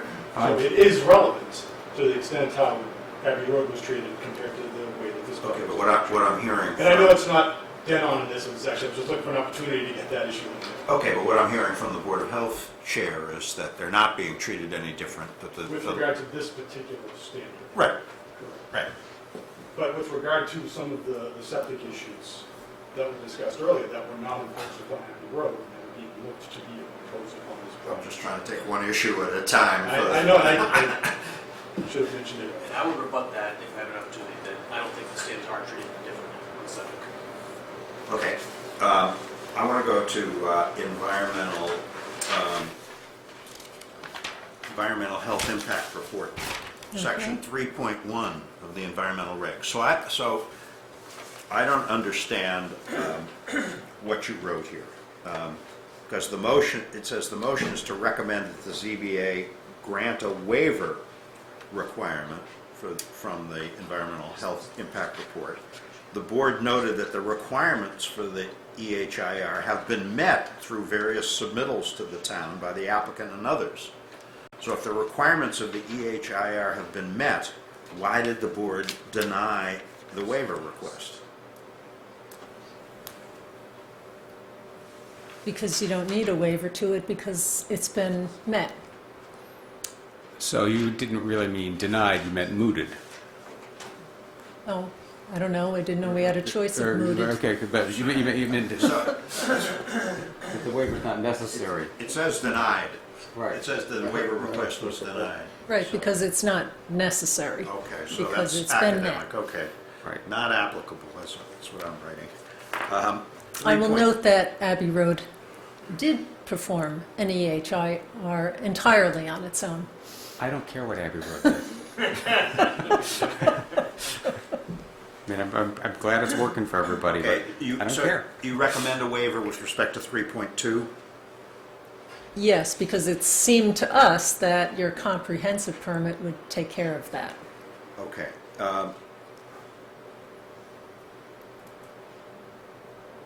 And section 12.0, is that denial and other not applicable? Yeah. Yes. So we have another term we could use, mooted? Or not applicable. Okay. Let's adopt the chair's term, not applicable. How about, And we did try to note that elsewhere, you'll see the same kind of idea, but we thought that we still had to vote officially on it. and how about 13.0, earth removal standards? Same kind of issue. Okay.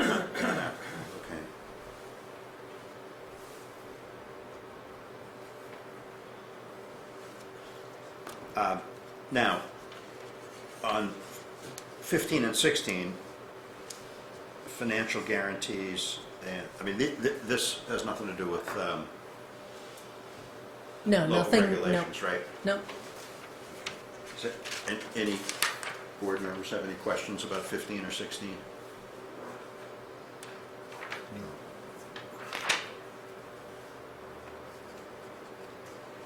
Well, at 16, you're saying we made that decision under the CMR regs, not under our local regs.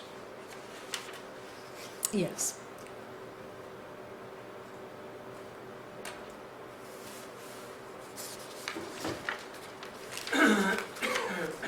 Then no, I don't have another question. Okay. Is there anything else? And you you'd do like know that when design flow goes over 10,000 gallons per day, to- Public it's, water supply, it's, or wastewater, yeah. groundwater discharge permit, I mean, required, yes. okay. Okay, anything else? Let's see. Just check.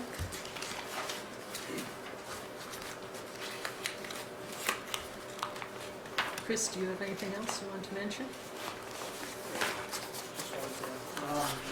With with regard to Mr. Vernon's presentation, he did say during the February Board of Health meeting that with regard to the data that had been presented, very small changes in the data points would create large changes potentially in areas of influence, and I think that's important, especially with that eastward flow. And just to reiterate his point, that 50% sounded very high to me as far as potential impact. You know, it wasn't a 5% or a 7%. Is 50% probability, you mean? Yeah. Yeah. So those were the only other things I could think of. Okay. Right, and did he mention at that meeting, I'm trying to recall, that he thought there was a likelihood that at least one well would have some connection over to the plume? Just because of the law of large numbers. Yes. The more wells there are, the more chances something.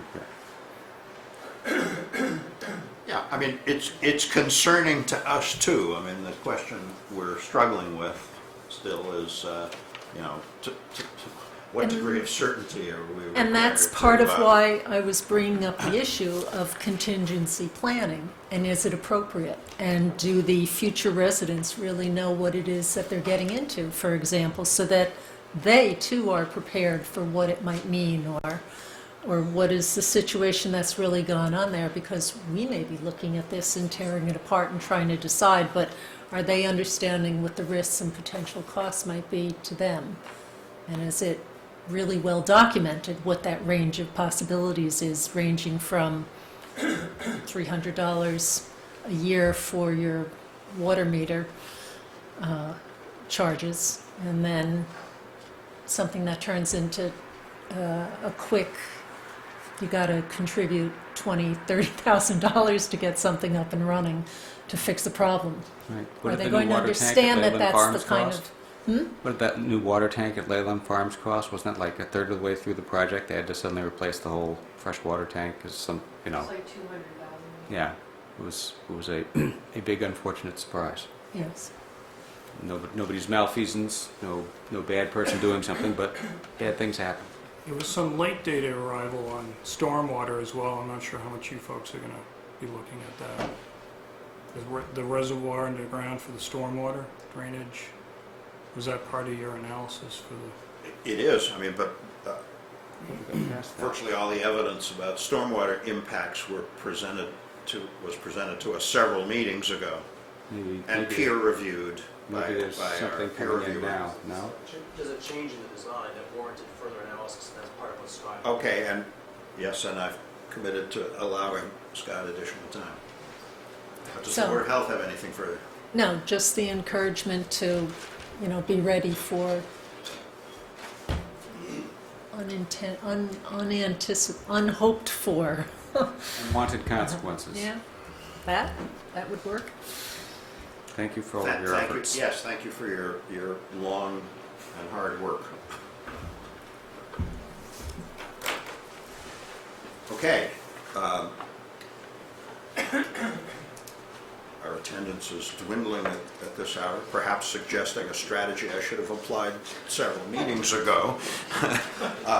But in any event, I did promise the Sherborn Action Committee some additional time for Scott Horsley. So, Scott, you have the floor. Is your topic stormwater or septic or both? Both. Okay.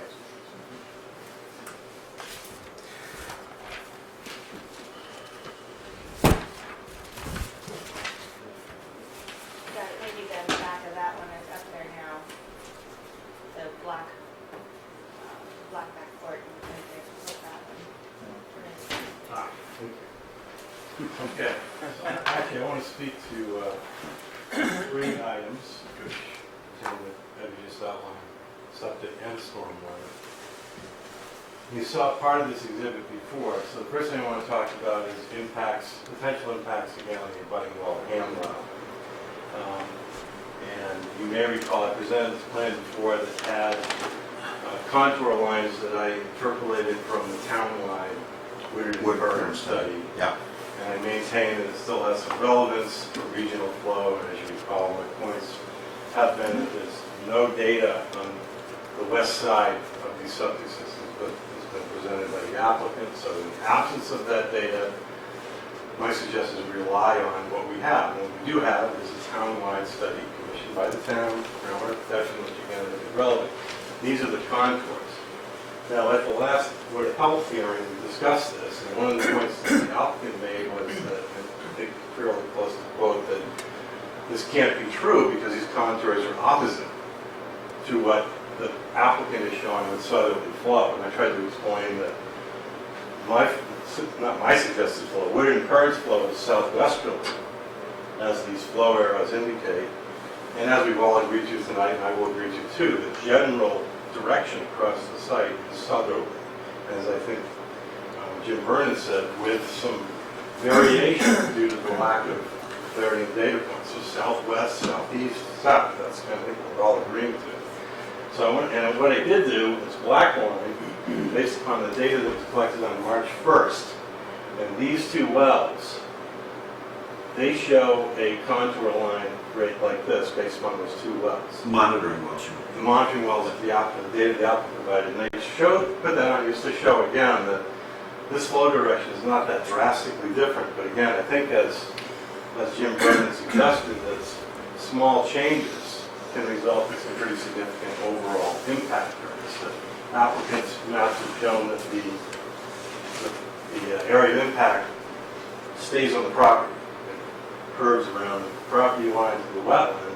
What I'm suggesting is that I believe that some of it comes southerly, western. Southwest. Across this line to the west. Okay. So I still think that's relevant. Now, after I reviewed Jim Vernon's report, and as he indicated tonight, his belief is that the predominant trend of fractures is east-west. Right. So I want to depart here and explain that I developed and taught a course for the US ZBA, a nationwide course, 47 states, on wellhead protection, on how to delineate what we call capture areas to wells.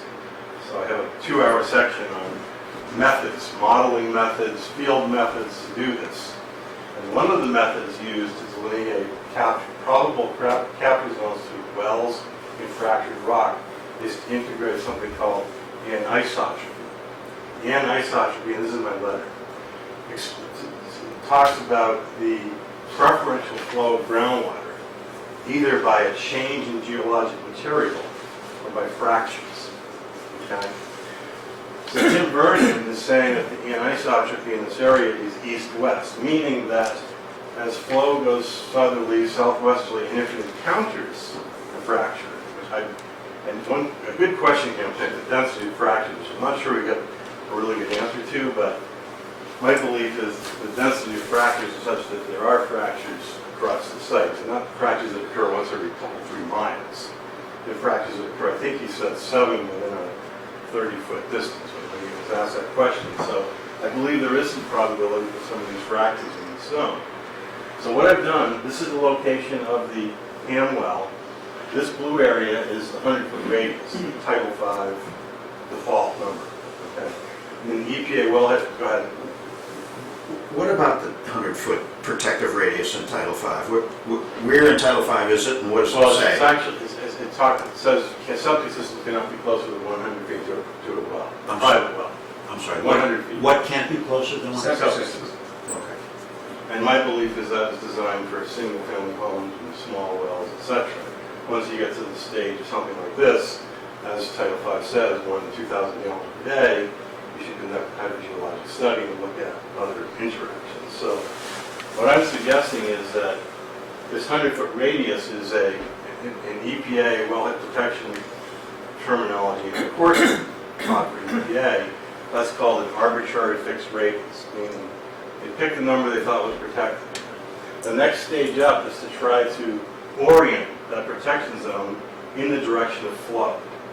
In this case, if I use east-west, what I've done is shown 2 ellipses. You can see one here and one here.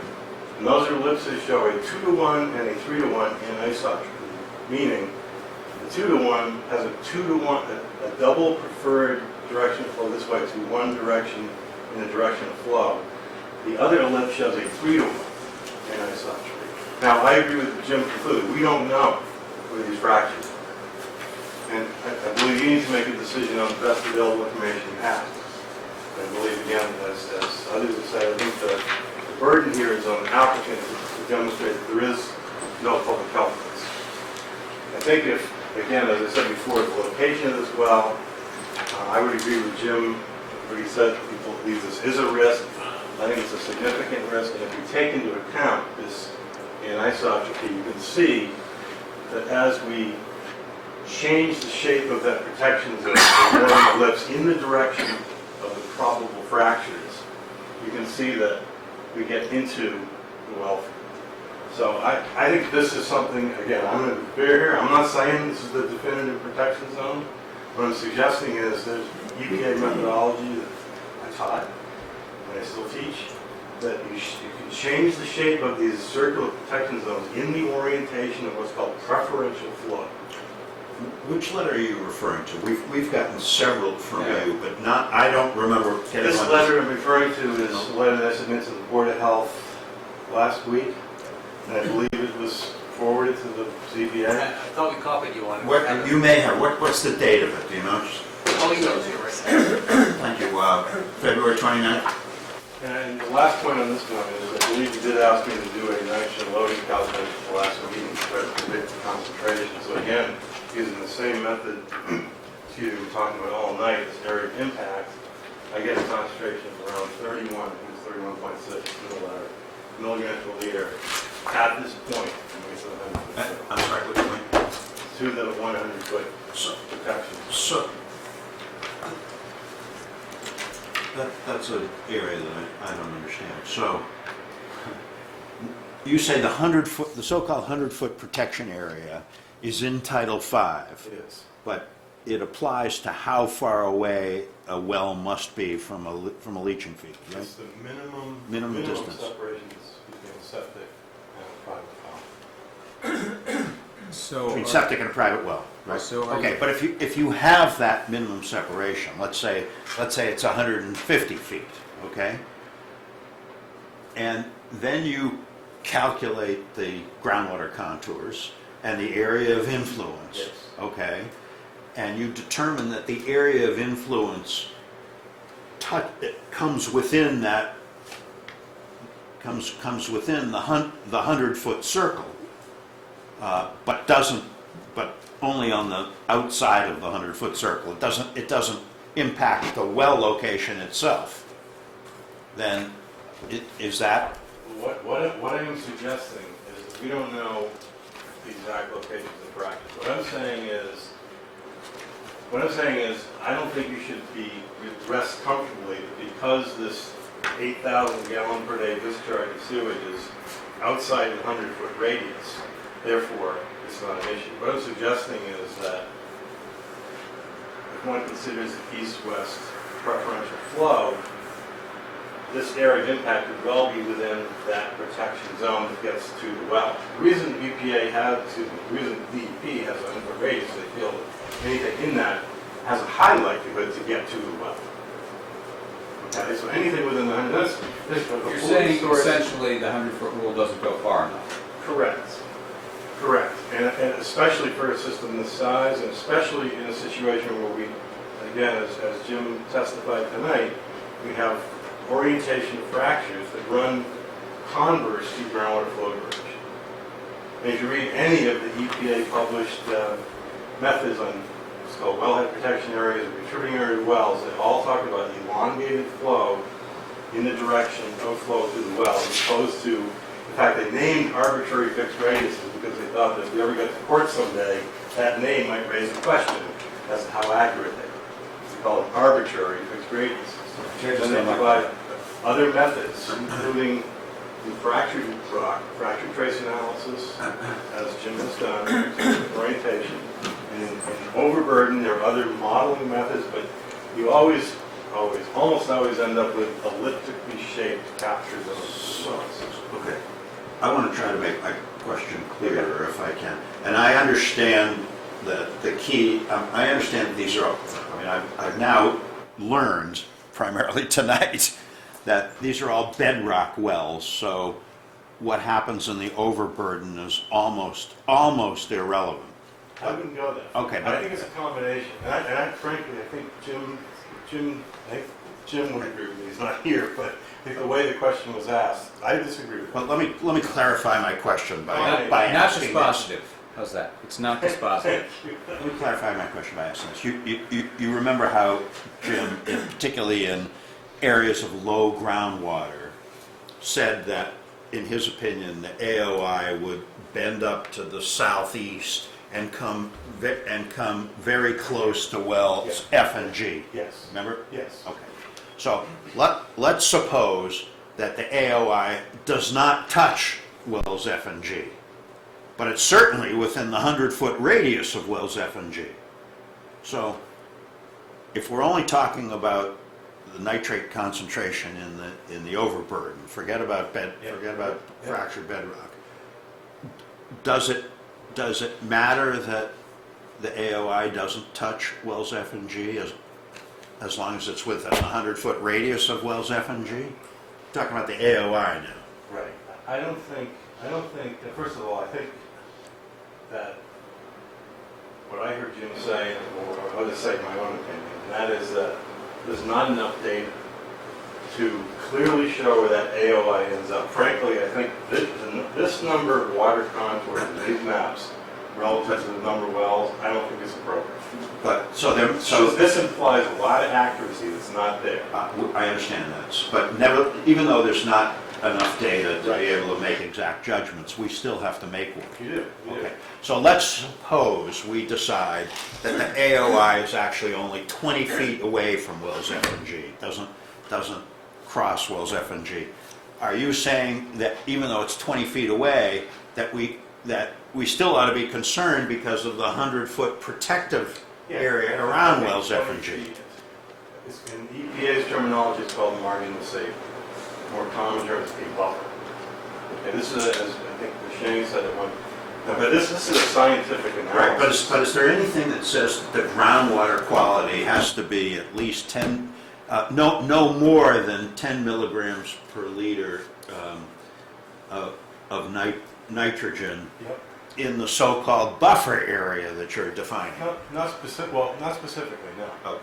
It does say in drinking.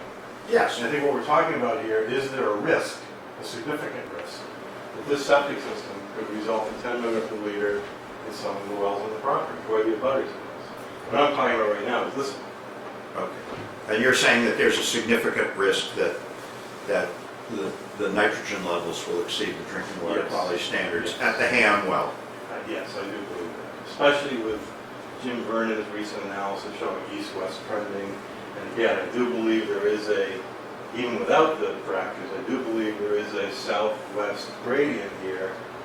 And I do believe the groundwater goes across this property line towards the well. And again, the fact it's a fractured rock well suggests that we need an extra margin of safety. And one more question, at least for me. What data did Woodard and Curran use to model the groundwater flow? They used a series of groundwater and surface water points throughout the whole town. And I don't believe there are any on this property, unless you ask me. There's a region-wide, town-wide study. Why is that? Why do you put more stock in that than the? I don't put more stock in it. Well, actually, let you finish your question. Were you going to say on this property? No, I was going to say, why do you put more stock in the Woodward and Curran study, which drew data from all over the town, as opposed to the applicant's analysis, which is based on groundwater level measurements on the subject property?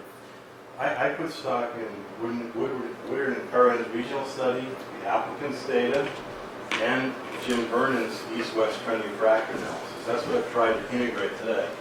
Here's the Woodward and Curran information, here's the applicant's information, and here's Jim Vernon's information. That's what I've tried to do. And I think this may be the first attempt for somebody to put all three on one map. And as I think other people were implying, and Jim said this, he needs to look at a lot of different sources and consider all the possibilities. Yes. My question is, I wonder what Darrell is thinking. Well, actually, Alan, based That's the on formal questions you asked, I realized maybe I didn't explain well enough how the Board of Health was thinking about it, because really what we were, there are all the different models that show different possibilities, what might happen, but basically you still have this big contaminated source that it's not miles away, it's hundreds of feet away. And so wells over here pumping, drawing, and again, the bedrock fractures that we are expecting are here. We heard Jim talk about the well yields in the area. Is it happening without fractured bedrock? We would be getting those kinds of yields. It suggests maybe there is connection with the overburden unless they're very large cracks, because you need to get that water to get those kind of yields from somewhere. So we're not looking at the impact as being limited to these lines. I think when we see them and they're so precisely done, we think that's it, and beyond that, everything's okay. But if that can be a place where you're drawing, and truly, you don't know when you're here, where are you actually drawing from? You don't know, and this is pretty consultative. So if you got a bird for this, that's how we were regarding it. When you're asking questions about if it just skirts by 20 feet, then it is safe. We weren't doing it safe. I'm trying to at least give some attempt to adhere to published standards. And I know a published standard is that water quality must be a maximum of 10 milligrams per liter of nitrogen, right? Question is where? At the well itself? Or 100 feet away from the well? Or what? That's all I'm asking. And I don't know that that's a fully answerable thing with as much information as we may try and gather now. I don't know that we'll ever know that until you do it, and so that leads to what kind of testing you're going to do. Do you treat it like a PWS? Do routine testing? I'm not asking what the conditions are on this property. I'm asking what the standard is. It's 10 milligrams, maximum 10 milligrams per liter. Where? In the well. In the well. So if it's 30 milligrams per liter, 80 feet away from the well, then it meets the standard, right? Well, No, you don't know. The 10 milligrams per liter is you test the well, bring it to a lab, and see what's in it. What we're talking about trying to project is there a risk of it becoming 10 milligrams. What I'm suggesting is if you've got an area of, let's say, 30 milligrams per liter of nitrogen this close to a well, that is a fractured bedrock well, in an area that Jim Vernon has testified has east-west trending, what I'm trying to tell you is that there is a very significant probability, I can't give you a number, I would say more than 50%, that 10 million is going to get in the well. That's what I'm saying. You won't know until you build the thing and test the well after several months of operation. Okay. Yes, you still have the floor.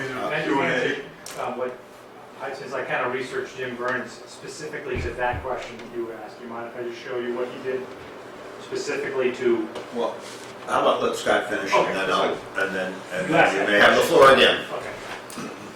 Okay, so the second item that I wanted to talk about is something new. Okay, so this board maybe, and that is the impacts of the stormwater facility. So whenever, I don't remember which day it was, but 2 meetings ago, the applicant, after first we had wastewater going in this direction. We had a wastewater system up here, and there was a risk to this well.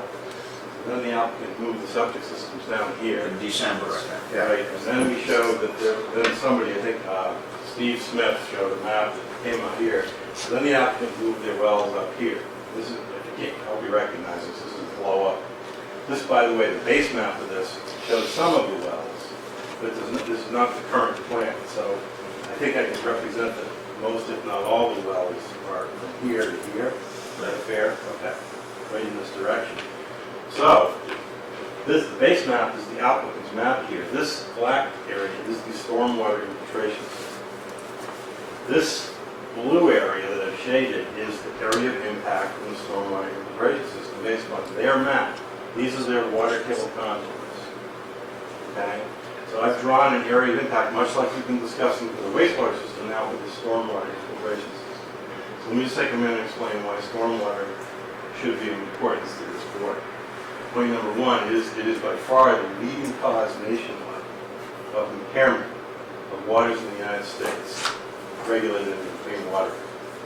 If you read any report in any state, you'll find this is the #1 reason why water supplies, waters are being contaminated. So it's a significant issue. Runoff this time.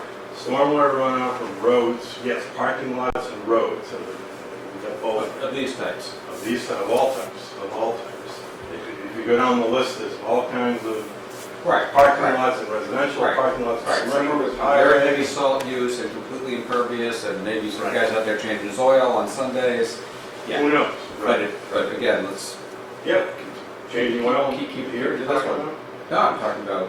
Just want to make sure that the infiltrated, contaminated water you're talking about is again Well, typical of this project. One of the problems with stormwater is the pollutant concentrations are highly varied because we don't know who's going to change your oil. We don't know who's going to clean up after the pet. Yeah. We don't know what people are going to put on their lawns, or the lawn cleaner's going to put out there, herbicides, pesticides. Right. I provided a reference in my comment letter, EPA, Robert Pitt, and you've been given that paper, which I think is one of the authoritative papers on the subject. The title of it is essentially Stormwater Pollution Threats to Drinking Water by Robert Pitt, who's considered one of the most influential stormwater people in the country. And he goes through a list of, I would say, more than 40 virus pathogens. We never talked about it, but it came up tonight, and that was possible addition to do a pump test to see if there's a connection. And I'm not sure where that proposed condition is meant to apply, but let's just say it was for this leach field and the Ham well. There's some discussion, I think, about we can do a pump test and determine if there's a hydrologic connection. And I just want to suggest that it may not be quite as simple. I put this in my letter. A pump test, a drawdown test, only will determine if there is an instantaneous being defined the length of the pump test connection. But if pollutants move in a two-step process, which they do, and that is they may flow unaffected by pumping for a period of time, and then they get to a fracture, and then they can move by pumping. What I'm suggesting is the drawdown test can give you a false sense of security. Because all it can give you a positive, but the negative result doesn't necessarily mean the pollutants won't get it. It will, if you do get the drawdown, it is a positive confirmation that there's a hydrologic connection. But if you have what I call ambient flow first, unaffected by drawdown, you get it. Yes. Why can't we, we've got a well here, and we got a well here. Yeah. And we think there might be a fracture in between. Why can't we go to those two houses instead of those two landowners and pump those two wells and see if there's a fracture right there? Because as soon as you start sucking on this one, that one goes down. That would be not compelling, but pretty strong evidence that there's a fracture there. Not a bad idea. And if you didn't, and if it didn't show up, wouldn't necessarily prove the preponderance, but it's real hard to have these two connected and not have there be something going on under there. That's a good idea. Cheap, easy, fast. But I think, as you said, the negative doesn't necessarily mean right. This site Right. is not connected to either Right, one. it would just be delayed. Right. Okay. Thank you. And you'll give me a copy of the February 29th letter? Yeah, I'll email that to you as well as the exhibits. Rebuttal. We're probably going to split this up a little bit. I wanted to bring out Jim Vernon's plan again. I think keeps his boots dry. I'm going to hold. To answer your question, Mr. Chairman, about how it's analyzed when it's hitting one well or a portion of a well. When I read Dr. Vernon's report, I just lost my mind. So what Dr. Vernon assumed, and the reason his contours go this way, and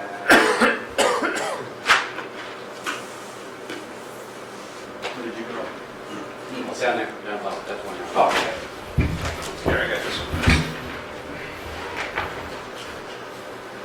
So if you take a quick look, you'll see Dr. Vernon's got contour lines here. And I suppose he's representing that it might go here based upon these two wells, but there is a third well in here that actually matches it, so it actually draws it back, which is why Dr. Vernon drew it this way, because we have 3 points, here, here, and back here. So that's how you create this aspect. But to answer your question, Mr. Chairman, about the well impact, Dr. Vernon assumed there might be a flow to 247, not to 257. And his nitrogen dispersion analysis is what he did for 247. But if you look at this closely, what he assumed was that at the well influence zone, it could be 31.5.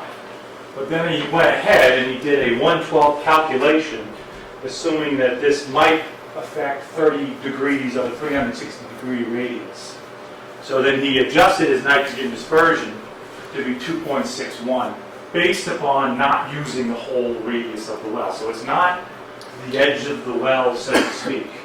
It's under a nitrogen dispersion, it's going to be, all right, are we affecting a sliver of the well, and how does it affect relative to the whole drawdown? Now, it doesn't solve the bedrock issue, which we talked about a little bit. And Dr. Vernon's suggestion, which we already agreed to, was that we have to go in and install our wells, but we would also at the same time install monitoring wells through the field. So you could come to these new wells just like you suggested. Have more data points, have real data points, because you have shallower wells but drilled by a well company as opposed to an excavator. And you could actually do drawdowns across the whole field as you pull these two downs at their daily rate and see if any of these wells adjusted. And that would give you a little bit of indication whether you might have an issue with either one of these two wells. And we did agree that we would monitor these, and if we need to either relocate them or put in a nitrogen system to those two houses, but we really don't think that's going to be an issue. But that's to answer your question about how we look at the percentage of the nitrogen dispersion. I would like to address the comments that we heard about the stormwater system. And I would like to refer you to the letter that was submitted to this board and the Board of Health dated March 2 by our engineer, Bruce Stella, who's not here tonight. But if you'll indulge me, I'll just read briefly that the proposed infiltration system is in strict compliance with Mass DEP current stormwater management standards, and that proposed treatment and removal of total suspended solids will exceed 44% of TSS removal, and the proposed TSS removal prior to infiltration will actually approximate 88%, and that's just suspended solids.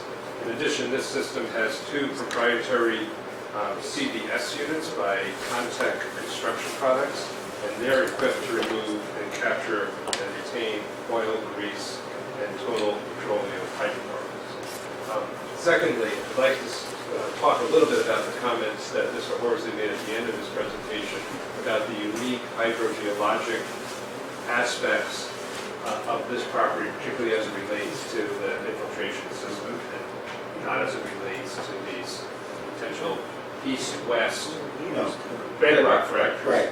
But he's saying basically, in this location, for this infiltration, that we are approximately 200 feet from the influence of any of the relocated wells. That's twice what the DEP recommendation is. And the only hydrogeologic uniqueness that I can see is that we're simply upgrading of those, right? I don't understand how that is terribly hydrologically unique. And the fact that there are east-west, potential east-west fractures that we're not even absolutely sure of, is not, again, unique to this particular property. In fact, it might predominate regionally in the town. So all concerned, I don't think this is a situation that would require a greater separation than the double separation that we're proposing. And in fact, the infiltration system is state-of-the-art. Can I ask a question? Where do you plan to store snow? Snow store. On top of that. Store the what? Snow. Snow. On top of the drainage change? Well, this is our sort of our center island, so there's parking around here and there's a grass area right here. So all the contaminants that may be collected in the snow, salts or whatever, will be put right on top of the... It's actually better because the last thing you want to do is bring them over here and store them on the wetland and they go into the wetland tree. Are they going to do exactly what Scott just said? You're going to introduce them into the groundwater and into the wells? I mean, I'm sure there's some level of introduction there, but one, we have a lot more controls over a typical situation, and I'm sure Scott's report referred to all roads and all parking lots, and it's safe to say that probably 80% of the roads in Sherborn have no drainage. So it's a straight sheet flow into your wetland, into your water table, as opposed to a treatment system, which this is. So Snow will be on top and it'll melt and it'll go into the system and then go through the system. basically, or probably more likely melt and run into the catch basins, Right. through the storm scepters and into the drains. What about the hydrogeological conditions are unique?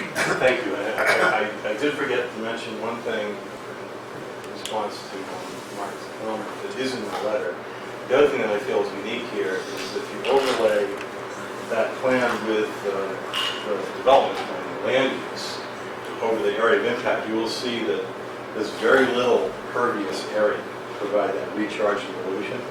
I frankly didn't have time to do the overlay, but I think if we show you, find a plan that shows the, okay, here we go. Is that right? Here. This plan shows, so we're up, here's the stormwater infiltration, so that's what the system is. This is all roadway.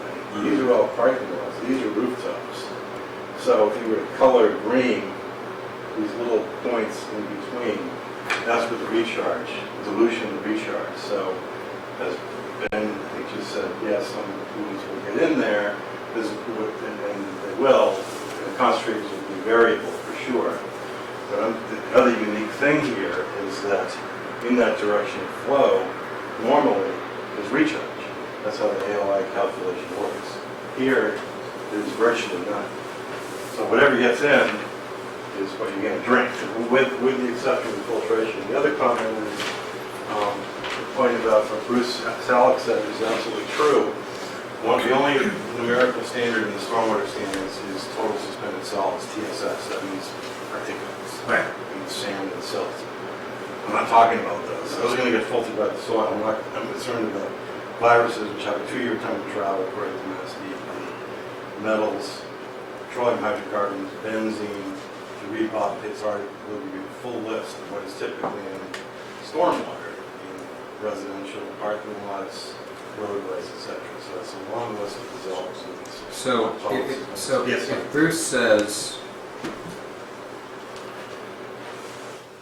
the system is in full compliance with current state regulations, Correct. what's wrong with that sentence? What's not true? What's not true about it is he stopped reading at 100 feet, in my opinion. But it says 100 feet unless they're unique hydrogeologic conditions. So I think somebody You're willing to certify those conditions again. has to decide if this is unique or not. And I would just, to summarize the uniqueness, it's not just that it's directly downgrading, because I would agree that's not, it is somewhat unique, because it's 100 feet in this direction, it would be different, 100 feet down. So that is a consideration, downgrading, I think. But that's not unique. That happens everywhere, right? What I'm saying is you have a 100-foot setback. If it's in one direction versus another, the downgrading is somewhat unique to the upgrade. So I would, in other words, if the wells were here, I would not be so concerned. So let me go, that's one thing. I would be more concerned with the downgrading. And being downgrading versus upgrading is a unique hydrogeologic condition. We're talking about a source and a receiving water. The other ones are no recharge, which I just summarized. And the third one is the size of the facility. Many stormwater infiltration facilities are catch basins. They're single catch basins. This design collects, I believe, all the road water down here, and most of, almost all, most of the roadways and driveways down here. I believe there's some impervious pavers too. The rooftops go elsewhere. The rooftops in the state policy is considered pretty clean, but roadway runoff and parking lot runoff is not, and it requires treatment. And I think the part that doesn't apply is the unique hydrogeologic conditions. And Rich, just because a project complies with a state standard such as the stormwater standards doesn't necessarily mean that it's going to protect the environment. And Right, in most I'm with you. cases, Just trying to be concrete. Okay. Michael and Neil, two last comments. Can I address the last statement first, please, Mr. Chairman? Sure. So, the Reynolds case dealt with a situation where there were local bylaws that are actually more stringent than DEP standards. What's been presented to this board tonight with regard to the stormwater is simply that it will not comply with DEP stormwater management policy standards. Okay? The DEP actually has this particular issue in front of them right now in the superseding order of conditions. They are going to make the determination whether or not this complies with their own stormwater standards. I don't think that it's for this board to make a determination whether it complies with state standards. That's not. Is the stormwater issue part of the superseding order of conditions? Stormwater standards are in the Wetland Protection Act. Okay. There are standards. So the answer is That's not the argument. But we're not arguing that this project complies or doesn't comply with the stormwater standards. We're arguing that there's a public environmental and health threat to the wells. And the town of Sherborn does have well regulations that are more strict than state law. Right. Darrell just cited to them, there are actual water quality standards that regulate these wells. Right, the Conscom had a lot to say The only about thing that was this. just discussed with regard to the stormwater was that it did not comply with DEP standards. I agree. But that is, Or you- DEP wouldn't comply with DEP standards, taking into account the so-called unique hydrogeological So conditions. that was sort of, of which there are an additional standard. Tonight is not our first discussion of stormwater. I understand, I'm new to this hearing, and I appreciate that. Michael and Neil. Quick question for Scott Worsley. The elliptical boundary, the protection zone around the handful that you showed, I presume those would also apply around all the applicants' wells? Same orientation? And this may affect more, because of the way that's run, I think this will be more of an issue for the AOI for the septic. If the board considers it's not I presume it's not a circular radius that would be allowed. Well, again, the 100-foot radius the Title V is circular, it's 100 feet. But what I'm suggesting is that if you were to try to develop a more protected zone incorporating east-west fractures, then yeah, it would apply that orientation to all the wells in the area has a higher probability of protections. Okay. Just wanted to go back to this notion that if it's in the overburden, then it's academic, it doesn't matter because we're talking about bedrock wells.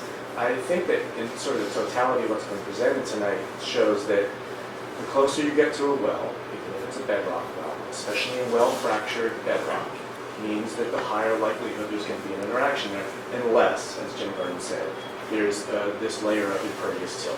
So we have no idea about that.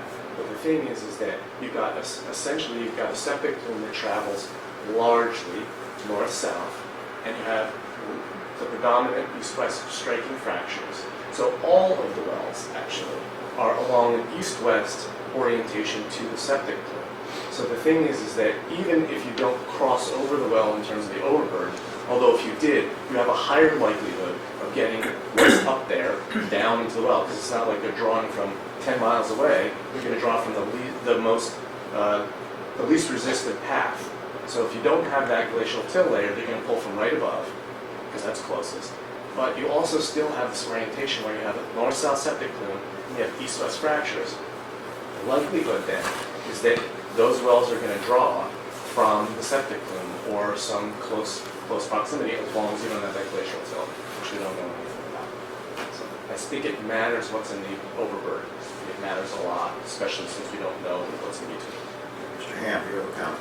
Thank you very much. 257 Washington Street. My only request is that if it comes to the situation where you guys have to define conditions, that one of them be to have it in writing as to what not the applicant, I guess, the Fields of Sherborn responsibility is for monitoring the well and the well of the abutter on the east side.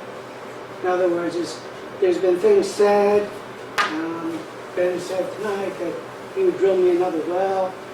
That means nothing to me. What means something to me is consistent monitoring. And I don't even know what consistent monitoring should be. Should be once a month, once a year? And I would assume, I would strongly presume that in the first 2 or 3 years, annual monitoring would be sufficient because there probably won't be that many people living there and contributing to the fields. But beyond that, so I think there's a time component too. Arbitrarily, I'd say for the 20 years, they monitor. And that means they're not trust organization, but a condominium association be responsible. I don't know how that's written into a document and what document is appropriate, but that's something I invite you guys to. So. We appreciate the invitation. There's a little, some of that information in there because at one of our meetings we had talked about Yeah, that's in your, PWSs do. that's in your memo today, right? Yep. Yeah, I saw it. What they do, how they test, same as what Gene said, they change over time depending on which ones. Okay. It's been loads of fun this past year. I've added several words to my lexicon. Some of which we can even repeat. But unless anybody has the urge to make a last minute comment, I'm going to declare this public hearing closed. Great. We're going to have a few words about March 22nd. We're going to meet next on Tuesday, March 22nd, and begin the process of making a decision. I think we have 3 basic options. One is we can grant the special permit with all of the waivers that the applicant requests. That would, of course, be subject to the implied conditions, which will probably make express that the applicant obtain a superseding order of conditions from DEP with respect to the wetlands and stormwater issues, and that superseding order of conditions not be subject to any further appeals, and that the applicant obtain, I guess, in the Superior Court, an order requiring the Board of Health to issue a Title V permit, and that be subject to no further appeals. So that's option number 1, and plus whatever condition, whatever other conditions the applicant is agreeable to. Option number 2 is that we deny the application for a comprehensive permit. And option number 3 is that we grant the application for a comprehensive permit subject to whatever waivers we deem appropriate, but not those we don't deem appropriate. So I think those are the 3 basic options, unless anybody sees any others. Well, it's the subset of number 3 is that we grant with additional conditions, with waivers we give and other conditions we come up with. Right. Yeah. Yeah. Or we may choose not to grant waivers under certain circumstances, but still grant the permit. Right. So there's a path ahead if they choose to take it. Right. But in all events, I mean, the applicant needs a Title V permit, and the applicant needs a superseding order of conditions that shows that it's in compliance with the Wetlands Protection Act. So, and those matters are out of our hands. So not much we can do about either of those. Right. So those septic stormwater, and wetlands issues will be, we presume, fully vetted and decided in other forums. I wouldn't necessarily, again, this is sort of continuing our earlier debate. I think one of our conditions, if we chose to grant it with conditions, might very well have to do with size. And issues of size might have to do with how bedrooms are counted and what's a bedroom and you know, the Adams, no, it's not the Adams, it's the other one, the Kensington, whatever it is. The Kirkland 3 actually measures out as a 5 in some counts, so we have to come up with a way through that thicket. Okay, but ask the fellow board members to give some thought as to which of those 3 options we want, which direction we want to go in, and that between now and March 22nd, we give careful consideration to all of the voluminous written materials that have been submitted to us on these various topics. And I'll begin by asking each of the 3 of you to give your preliminary views. Are we going to be allowed to receive without objection from the applicant the Daryl's email of today? As far as I'm concerned, I've received it already, and it's part of the record. Okay. I think there's one more externality possibly.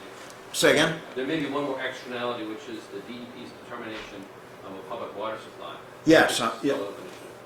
As far as I know. Obviously, to the extent that DEP determines that this is a public water supply, and then the applicant is subject to that requirement.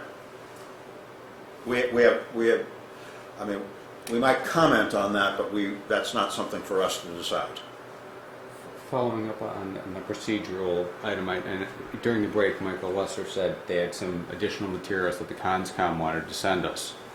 And I'm not sure what can be legitimately sent to us now that the hearing's closed. So I mean, technically the hearing is closed, but the more important point is we've received plenty of information from the Conservation Commission. I don't feel it would be helpful to receive any more. And I don't think it would be fair. Right. The hearing's closed and they can't respond to it. Okay. Dan? Just a procedural question or suggestion, actually. In 40B projects that I've worked on, many of which Paul has been on the other side, the boards have entertained proposed findings and conditions from the parties, including the applicant. Would you be interested or willing to accept a submission from me and from the applicant, proposed conditions, proposed findings? That help you or maybe? Yeah, I mean, sure. Great. Thank you. Keep your expectations as to deference contained. Yeah, that's right. Thank you all, and see you on the 22nd at 7 p.m.